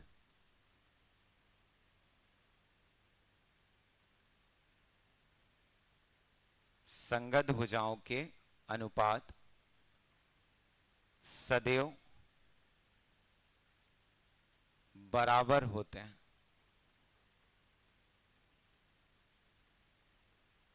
ठीक है, क्या लिखे हम लोग, संगत भुजाओं के अनुपात सदैव बराबर होते हैं। यहां पे मैं बात किसकी कर रहा हूं, समरूपता की, ठीक। अब देखो इसी समरूपता को जब आप लोग समझोगे लिखोगे तो उस कंडीशन में दो चीजें हम लोग को देखने को मिलती हैं, एक क्या होता है समरूपता और दूसरा होता है सर्वांग समता, ठीक है। दोनों में एक बेसिक डिफरेंस जैसे आप समझना चाहते हो तो देखो मैं कुछ एग्जांपल ले रहा हूं, ठीक, जैसे एक तरफ लिखे रहना क्या, समरूपता, अलग अलग बुक्स में इसको अलग अलग तरीके से डिफाइन कर देते हैं ना, लेकिन अच्छे से समझना, क्योंकि सामने वाला डिफाइन करके चल देगा, समझना आपको है, ठीक। एक मैं क्या लिख रहा हूं, समरूपता, और एक मैं क्या लिख रहा हूं, सर्वांग क्षमता, ठीक है, इसी को कॉन्ग्रुएंसी या कॉन्ग्रुएंट करके आप लिखे रहते हो। देखो इन दोनों के यदि नामों को अलग करें तो यहां पे दो नाम आपको मिलेंगे, एक क्या होता है सम और एक क्या होता है रूप, लिखते हैं। यहां पे यदि मैं बात करूं तो तीन चीजें आपको दिखाई देती हैं, एक क्या होता है सर्व, फिर क्या आता है अंग, और क्या होता है समान, ठीक है। तो यदि हम लोग इन दोनों की बात करें तो एक में सम और रूप होता है और एक में क्या होता है सर्व अंग और समान, इनको लेके चलते हैं। तो जब सम और रूप है इसका मतलब इनका रूप बस कैसे होना चाहिए, ठीक, समान होना चाहिए, लेकिन यहां पे सभी अंग भी क्या होने चाहिए, समान होने चाहिए, ठीक है, समझना। जैसे मान लो मैं यहां पे बोलता हूं, ठीक है, दो चीज की बात करते हैं, एक होता है आकार,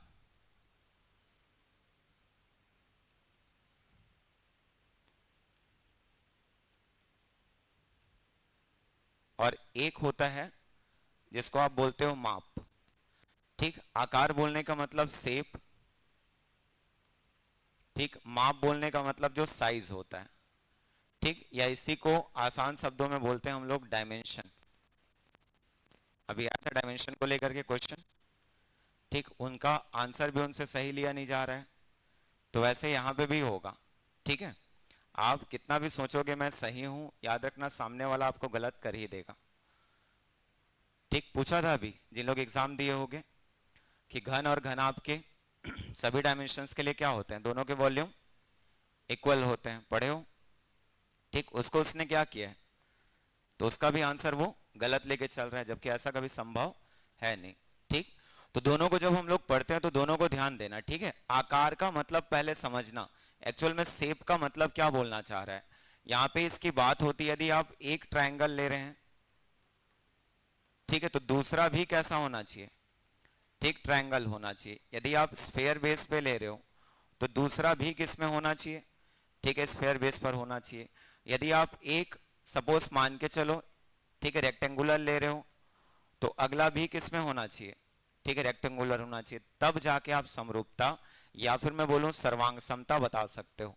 जैसे यहां भी क्या होगा, तो यदि एक त्रिभुजाकार है तो अगला भी क्या होगा, क्या होगा, त्रिभुजाकार। यदि एक गोलाकार है तो अगला भी क्या होगा, गोलाकार, लिख सकते हैं।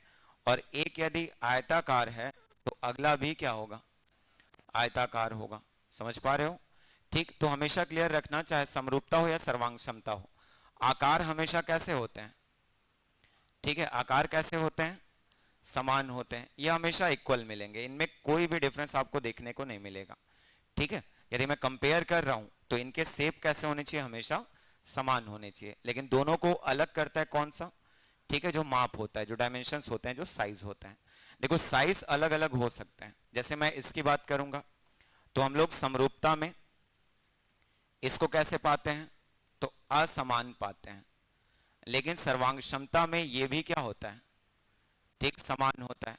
जैसे पर्टिकुलर किसी कंपनी का मान लो, ठीक, जैसे हम लोग अभी इस बोर्ड की बात कर रहे हैं मैक्स सब है, तो इसमें मान लो 73 इंच का है ये, ठीक है, 73 इंचेस का है, तो ये जितना भी 73 इंच का क्या बनाया होगा, ठीक, बोर्ड बनाया होगा, डिजिटल बोर्ड बनाया होगा, वो सभी के सभी का माप क्या होगा, समान होगा। जैसे पर्टिकुलर कोई भी एक मोबाइल की बात कर लेना, ठीक, तो वो जो मोबाइल फोन होंगे वो सारे के डायमेंशन क्या होंगे, एक समान होंगे। लेकिन यहाँ पे कभी भी देखना आपको देखने को नहीं मिलता। जैसे एग्जांपल के लिए मान लो हम लोग ले लेते हैं अभी ताजमहल की बात कर लेते हैं, देखो, ठीक, आगरा में एक ही है कि और कहीं है, ये मत बोलना यहाँ भी वंडर वर्ल्ड में है, लिख सकते हैं कौन सा है, सेवन वंडर्स क्या है यहाँ पे, एक जो भी है, वहां भी जाओगे तो क्या दिखता है, ताजमहल दिखता है। यहाँ भी जाओगे, ठीक, इधर क्या है, स्मृति वन, वहां भी एक छोटा सा क्या दिख जाएगा, ताजमहल दिख जाएगा। तो सबका आकार एक जैसा है क्या, जो आगरा में है वो आपके बिलासपुर में है, संभव है। ठीक, बस उसका एक क्या होता है, प्रतिरूप होता है। जैसे अभी के समय में माता रानी आई थी, देखे हो, ठीक, कई सारे देखना पंडाल वगैरह में घूमने गए होगे, तो सामने जो बड़ी सी एक मूर्ति थी, ठीक, उसका जस्ट एक छोटा सा प्रतिरूप सामने में उन लोग रखे थे। ठीक है, जितना बड़ा चीज आप सामने में देख पा रहे थे वही छोटा छोटा आपको एक छोटी छोटी मूर्तियों में दिख पा रहा था, मतलब एक का आकार इतना बड़ा था। ठीक, वही यहाँ पे दुर्गा मैया, ठीक है, गणेश बप्पा, या फिर जो भी और देवी देवतागढ़ यहाँ पे थे, उसका एक छोटा सा प्रतिरूप उन लोगों ने यहाँ पे लगा रखा था, जिसमें भी वैसी सारी डिजाइनें थी जो इतने बस में, ठीक है, सीमित थी। तो इनको क्या बोलते हैं, समरूपता बोलते हैं। ठीक है, इनका माप कैसा होता है, असमान होता है। लेकिन जब यहां पे बात आती है तो इनके माप भी कैसे हो जाते हैं, समान हो जाते हैं। जैसे और समझना होगा तो और समझा रहा हूं, देखो, मान लो मैं एक सर्कल ले रहा हूं, ये बोर्ड भी नहीं चलेगा आज,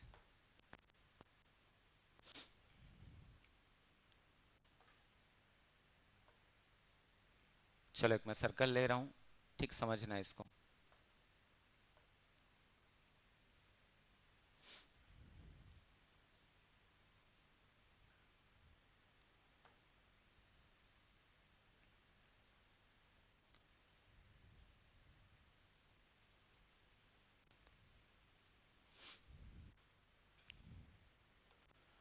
देखो पहले मैं इस तरीके का बना रहा हूं, ये सब क्या है? क्या है, समरूप है कि सर्वांगसम है? ठीक, सब के सब क्या है? सर्कल है, देख पा रहे हो? ठीक, अब सब के सब सर्कल है, लेकिन इनका रेडियस समान है क्या? संभव है? ठीक, तो इनको हम लोग जब एक साथ देखो, जैसे मान लो मैं इस वाले ट्रायंगल की बात कर रहा हूं, तो इसका मैं जितना चाहूं उतना बड़ा इनका क्या कर सकता हूं, आकार ला सकता हूं। एक समय ऐसे आएगा जब इतनी छोटी आकार आ जाएगी जो वापस इसको क्या कर जाएगा, ओवरलैप कर जाएगा, मतलब एक ढक देगा। ठीक, और ढकने के पश्चात वो कैसी आकृति बन जाती है, एक समरूप लिख सकते हैं। लेकिन देखो मैं सर्वांगसम की यदि बात कर रहा हूं, तो सर्वांगसम में क्या होगा, मान लो मैं एक बना दिया ऐसा, क्लियर। अब इसके बाद देखो मैं इसका जितना चाहे उतना कॉपी निकाल दूं। ठीक, जैसे मैं क्लोन ले लिया इसका, ठीक है, एक हम लोग को मिल गया। ठीक, मान लो मैं फिर से इसका क्लोन ले लिया, ये वापस मिल गया। तो ये सारे के सारे क्या होंगे, ठीक, ये सारे के सारे क्या होंगे, एक समान। समझ पा रहे हो? इन सब के रेडियस आपस में क्या है, ठीक, समान है। तो इनको हम लोग क्या बोलते हैं, ठीक है, सर्वांगसम बोलते हैं। दोनों में डिफरेंस है, क्लियर रखना।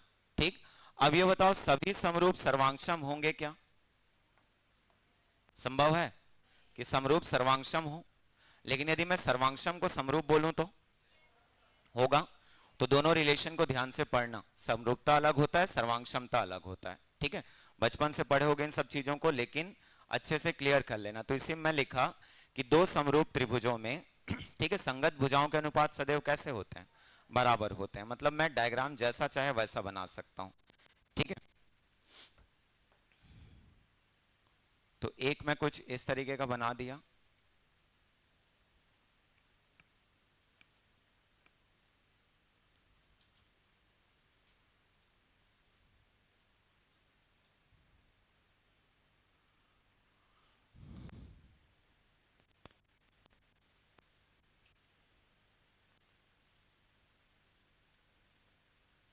और समरूपता केवल ट्रायंगल के लिए नहीं होता ना, ध्यान रखना।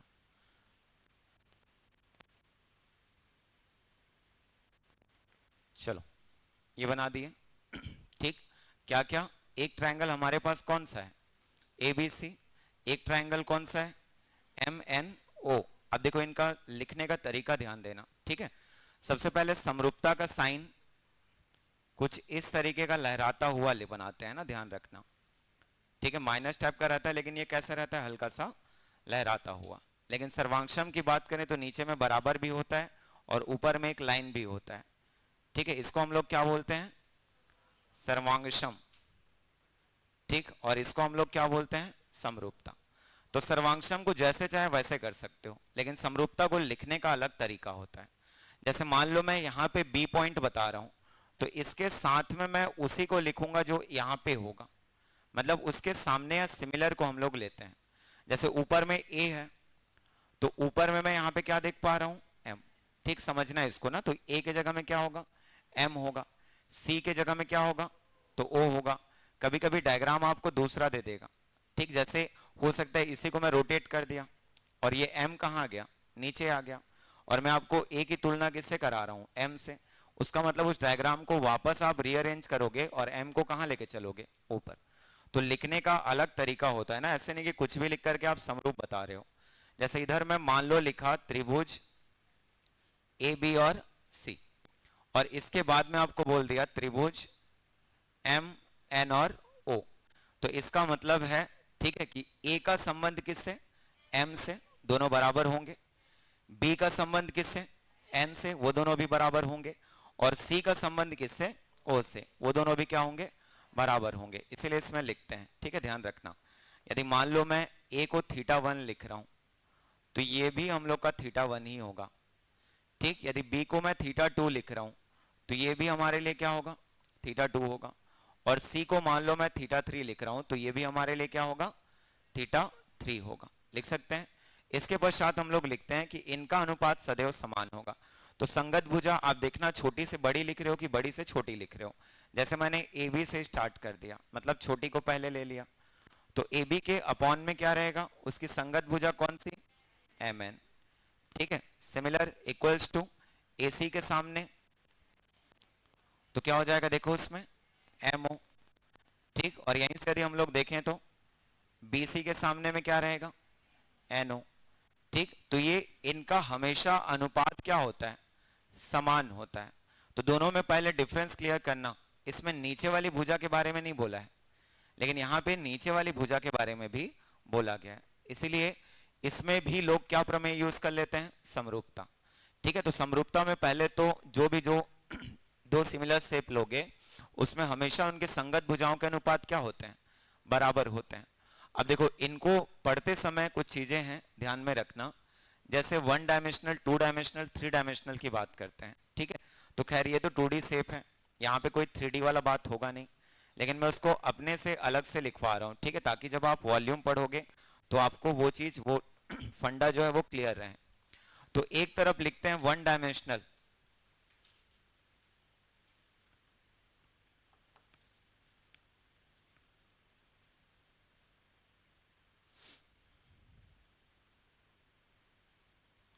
ठीक है, ऐसे ही आप 2 डायमेंशनल लिखो, 3 डायमेंशनल लिखो।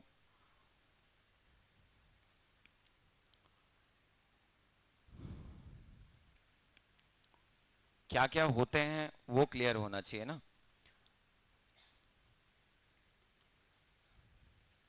और यदि आप इसको क्लियर कर लिए तो उस दिन जो मैं छोड़ा हुआ था, ठीक है, उसके कई सारे क्वेश्चंस आप सॉल्व कर सकते हो। ठीक है, 3D को लिखना चाहोगे तो लिख ले रहो, 3 डायमेंशनल।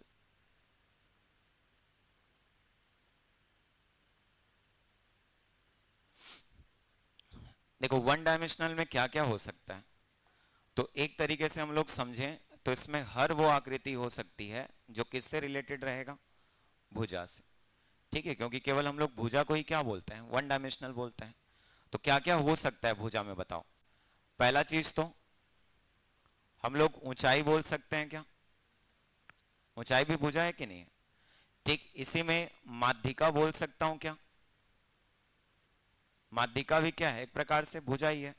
ठीक, इसी में और जैसे मान लो मैं आपको बोलूं तो परिमाप बोल सकता हूं क्या, परिमाप भी भुजा है कि नहीं है। ठीक, परिमाप का मतलब क्या होता है, पेरीमीटर जो आप यूज करते हो। ठीक, जो बाह्य भुजाओं का योग को ही हम लोग क्या बोलते हैं, परिमाप बोलते हैं। जैसे यहां पे मैं लिखूं तो mn plus NO plus OM, यहां पे क्या होगा, AB plus BC plus CA, तो उसको हम लोग क्या बोलते हैं, परिमाप। वो भी क्या होता है, 1 डायमेंशनल होता है। और जब ये 1 डायमेंशनल है तो याद रखना पहला थ्योरम निकल के आता है इनको लेकर के, जो आप प्रमेय नंबर 18.1 पढ़ते हो या फिर प्रमेय नंबर 19वां पढ़ते हो। ठीक है, लिखना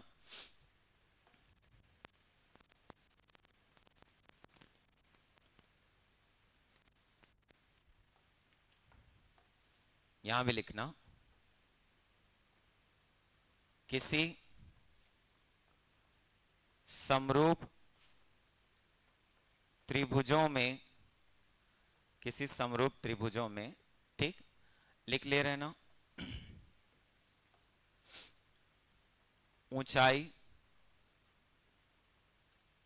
या संगत ऊंचाई लिख लो। ठीक है, ताकि आपको समझने में आसानी होगी। संगत ऊंचाई ऑब्लिक माध्यिका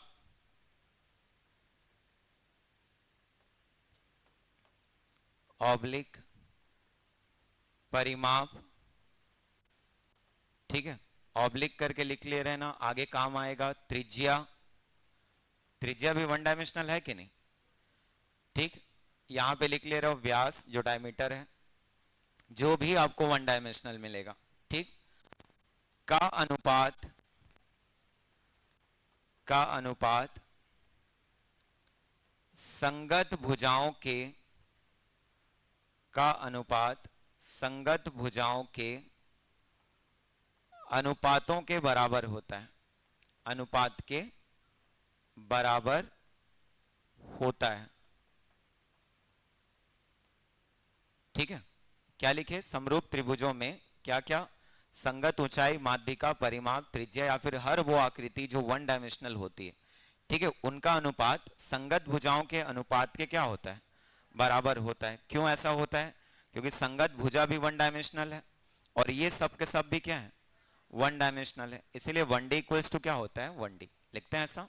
ठीक, अगले यदि मैं बात करूं 2 डायमेंशनल की, तो देखो 2 डायमेंशनल में जनरली हम लोग एरिया की बात करते हैं। किसकी बात करते हैं, एरिया, क्षेत्रफल लिखते हो आप इसको। ठीक है, तो जब कभी भी क्षेत्रफल की बात करते हैं हमेशा देखना हम लोग 2 डायमेंशनल में आते हैं, मतलब 2 बार हम लोग को किसको यूज करना पड़ता है, भुजा को। जैसे आप कोई सा भी शेप देखेंगे, देखना मान लो मैं त्रिभुज के लिए आगे चल करके आपको लिखवाऊंगा, ठीक, क्या होता है, हाफ बेस इंटू हाइट, एक ये यूज करते हो। या फिर देखना कभी कभी आप इन्हीं सब चीजों को अलग अलग टर्म्स में यूज कर लेते हो ना, √3/4 इंटू ए स्क्वायर ऐसा लिखा हुआ मिलता है।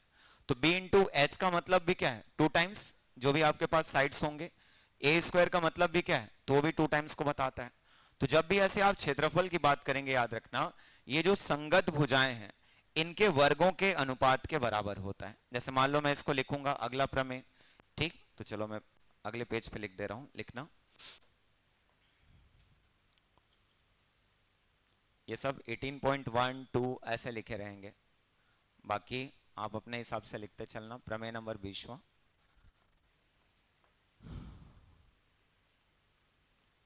किसी समरूप त्रिभुजों में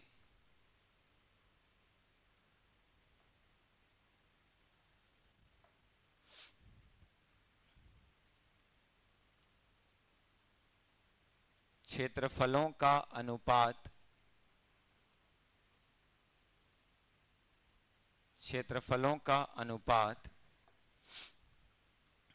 संगत भुजा के किसके वर्गों के अनुपात के बराबर होता है। संगत भुजा के वर्गों के अनुपात के बराबर होता है। जैसे मान लो मैं इसको लिखता तो मैं यहां पे क्या लिखता, ऊपर में area of triangle ABC upon में क्या लिखता, एरिया ऑफ ट्रायंगल, मेरे पास क्या था, MNO लिखता है ऐसा। इस तरफ क्या रहेगा, तो पहले AB अपॉन क्या लिखे थे, MN, लेकिन क्लियर रखना AB अपॉन MN बस नहीं रहेगा, इस बार इनका क्या हो जाएगा, स्क्वायर हो जाएगा, ठीक है, equals to BC upon NO था वहां पे, इसका क्या हो जाएगा, square, equals to CA upon OM था और इसका भी क्या हो जाएगा, स्क्वायर। देखो स्क्वायर बस क्यों होता है वो आपको क्लियर करके रखना है, ठीक। तो स्क्वायर होने के पीछे रीजन क्या है कि ये कौन सा डायमेंशन है, ठीक है, 2 डायमेंशन है। मान लो इसी को मैं, खैर त्रिभुजों का तो होता नहीं है, आगे जैसे मैं प्रिज्म की बात करूंगा तो उस समय मैं आप लोग को आयतन लिखवाऊंगा, तो आयतन के लिए क्या होगा, तो किसी समरूप त्रिभुजों में आयतनों का अनुपात संगत भुजाओं के घनों के क्या होगा, ठीक है, अनुपातों के बराबर होगा। तो उस चीज को अच्छे से पढ़ के रखना, जैसे 2 डायमेंशनल आया यहाँ पे वर्ग होता है, क्योंकि इनके क्वेश्चन बहुत ही ज्यादा क्या होते हैं, ठीक है, सरल होते हैं। यदि आप प्रीवियस ईयर क्वेश्चन पर्टिकुलर कर रहे हो तो मान के चलो ये क्वेश्चन बहुत ज्यादा आसान मिलेंगे। जैसे मान लो लिखोगे तो एक आध क्वेश्चन लिखना, मैं ठीक है बोल रहा हूं, लिखो ऐसी ओरल लिख लेना, ठीक। दो समरूप त्रिभुजों में दो समरूप त्रिभुजों में दो समरूप त्रिभुजों में संगत भुजाओं का अनुपात, दो समरूप त्रिभुजों में संगत भुजाओं का अनुपात 3:4 है, 3:4 है। तो उनके क्षेत्रफलों का अनुपात, तो उनके क्षेत्रफलों का अनुपात क्या होगा, क्या होगा, कर लोगे ओरल, क्या हो जाएगा, 3 का कितना होगा, 9, 4 का, बस इतना करना रहता है और कुछ नहीं है। धीरे से देखो आपको उसी को क्या बोलेगा, जैसे लिखोगे तो लिख ले रहो, एक सिंपल सा क्वेश्चन और लिखवा दे रहा हूं, लिखना दो दो गोलों का अनुपात, गोला, ठीक है, स्फेयर, दो गोलों की लिख लेना, त्रिज्याओं का अनुपात लिख लो, दो गोलों की त्रिज्याओं का अनुपात त्रिज्याओं का अनुपात 2:5 है, 2:5 है। तो तो उनके उनके आयतनों का अनुपात, उनके आयतनों का अनुपात, मतलब बात वॉल्यूम की आ रही है ना, तो आयतनों का अनुपात, ठीक है, क्या होगा। तो देखो यहां वन डायमेंशनल से किस में कन्वर्ट करने की बात हो रही है, थ्री डायमेंशनल, ठीक है। तो मतलब तीनों का क्या कर देंगे, दोनों का क्या कर देंगे, क्यूब कर देंगे। दो का क्या हो जाएगा, ठीक है 8, और 5 का, ठीक है 125। तो जैसे बुक में आप देखोगे तो कंटिन्यूस के क्वेश्चन आपको देखने को मिल जाएंगे। जैसे कुछ क्वेश्चन में, ठीक है, प्रीवियस क्लास में छोड़ा था, ठीक है। तो 1D और 2D और 3D पहले अच्छे से पढ़ना कि कौन सा, ठीक, किस डायमेंशन में, ठीक है, आएगा या किसको रिलेट करेगा। क्वेश्चन को मैं छोड़ के रखा था, ठीक। क्या लिखा हुआ है पहले तो पढ़ना अच्छे से। यदि त्रिभुज ABC, फिर एक साइन है, देखो इसका मतलब क्या है, समरूपता से है, ठीक है। समरूप है किसके, DEF के।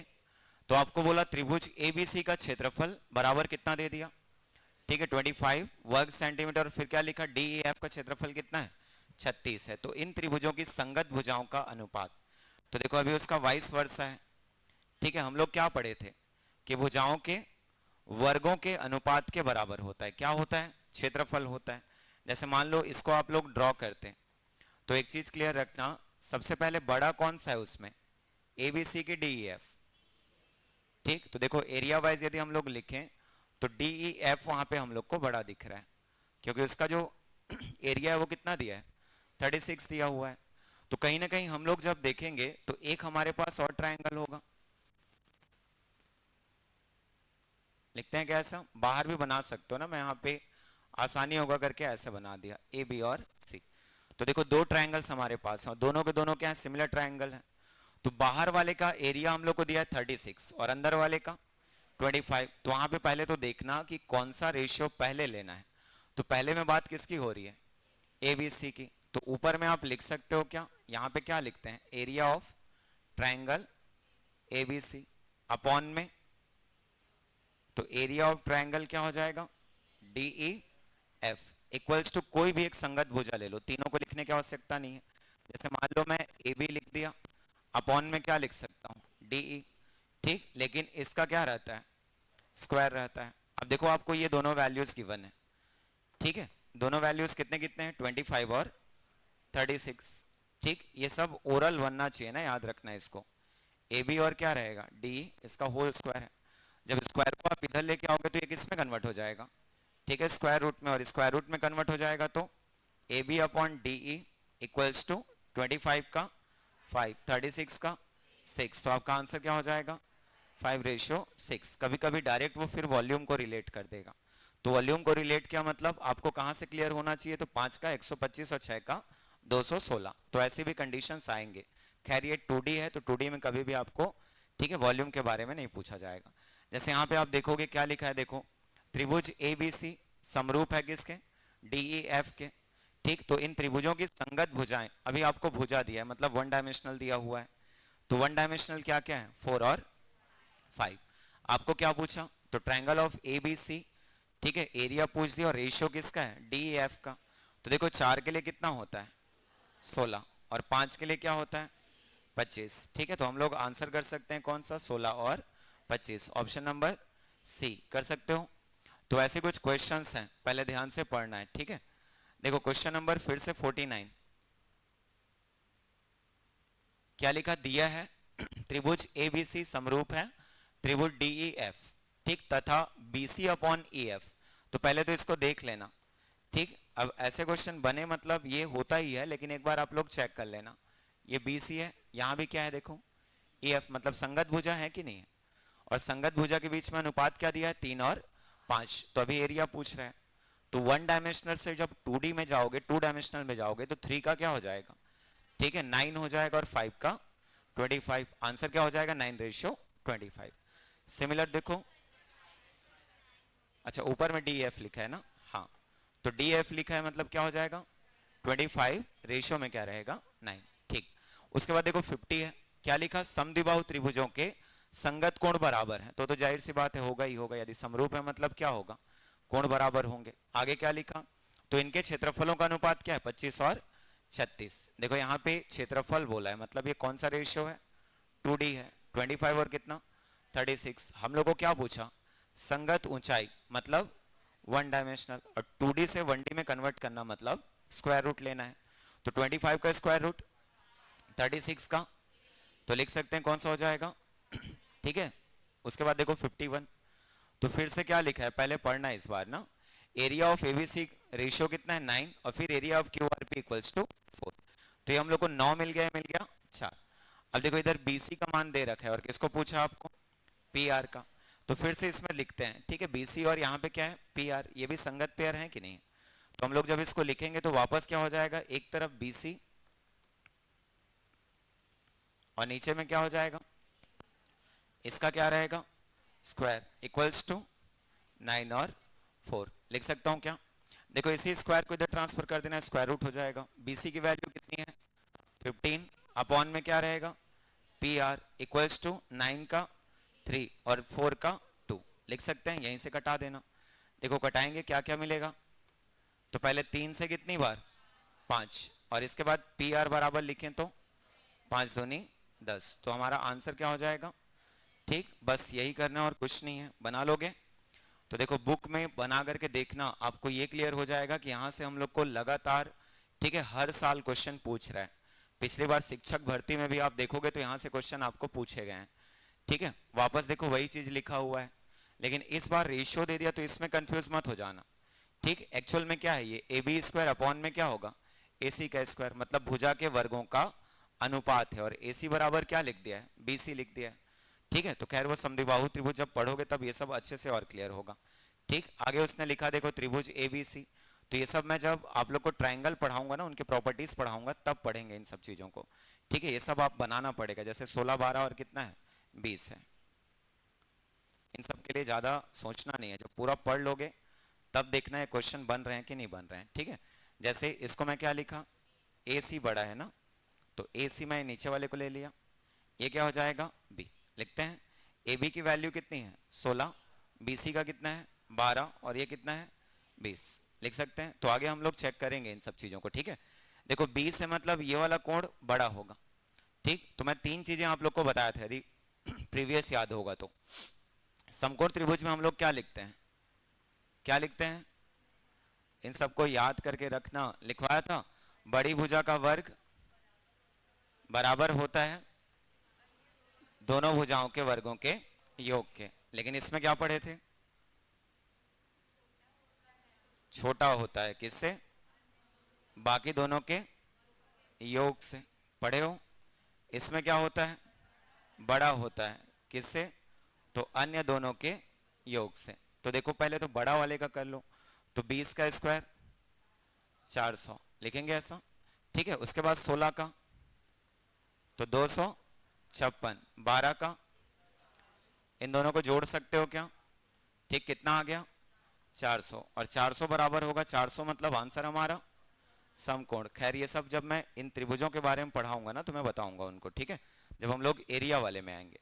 वैसे ये सब भी मैं बता चुका हूं आप लोग को, 2 थ्योरम बताया था भुजा के बेस पर, याद है बताया था, क्या बताया था कि 2 भुजाओं का योग तीसरी भुजा से सदैव अधिक होती है, पढ़े हैं। ठीक, तो देखो पहला वाला केस तो क्या हो जाएगा, गलत हो जाएगा।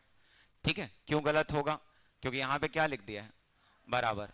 ठीक है, ऐसा संभव नहीं होता ना, हम लोग हमेशा पढ़ेंगे एक त्रिभुज तभी बन पाएगा जब कोई भी 2 रैंडम ठीक है भुजाओं को लेकर के आप जब जोड़ोगे तो तीसरी भुजा से सदैव क्या होना चाहिए, बड़ा होना चाहिए। तो कौन सा आंसर इसका, ऑप्शन नंबर बी लिख सकते हैं, A B plus A C equals to, sorry, ठीक, ग्रेटर देन क्या हो जाएगा बी सी। वैसे देखो छोटे वाले में हम लोग पढ़े थे कि उनका अंतर हमेशा तीसरी भुजा से छोटी होती है, तो आंसर हमारा क्या हो जाएगा ऑप्शन नंबर सी।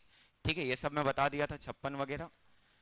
ठीक, तो इनको एक बार अपने से बना करके आओगे। ठीक है, बुक में कुछ क्वेश्चंस हैं, अगली क्लास में 1-2 थ्योरम और है मैं उनको लूंगा, उसके बाद फिर बाकी जो भी बचे हैं मान के चलो कल आपका ये कंप्लीट हो जाएगा।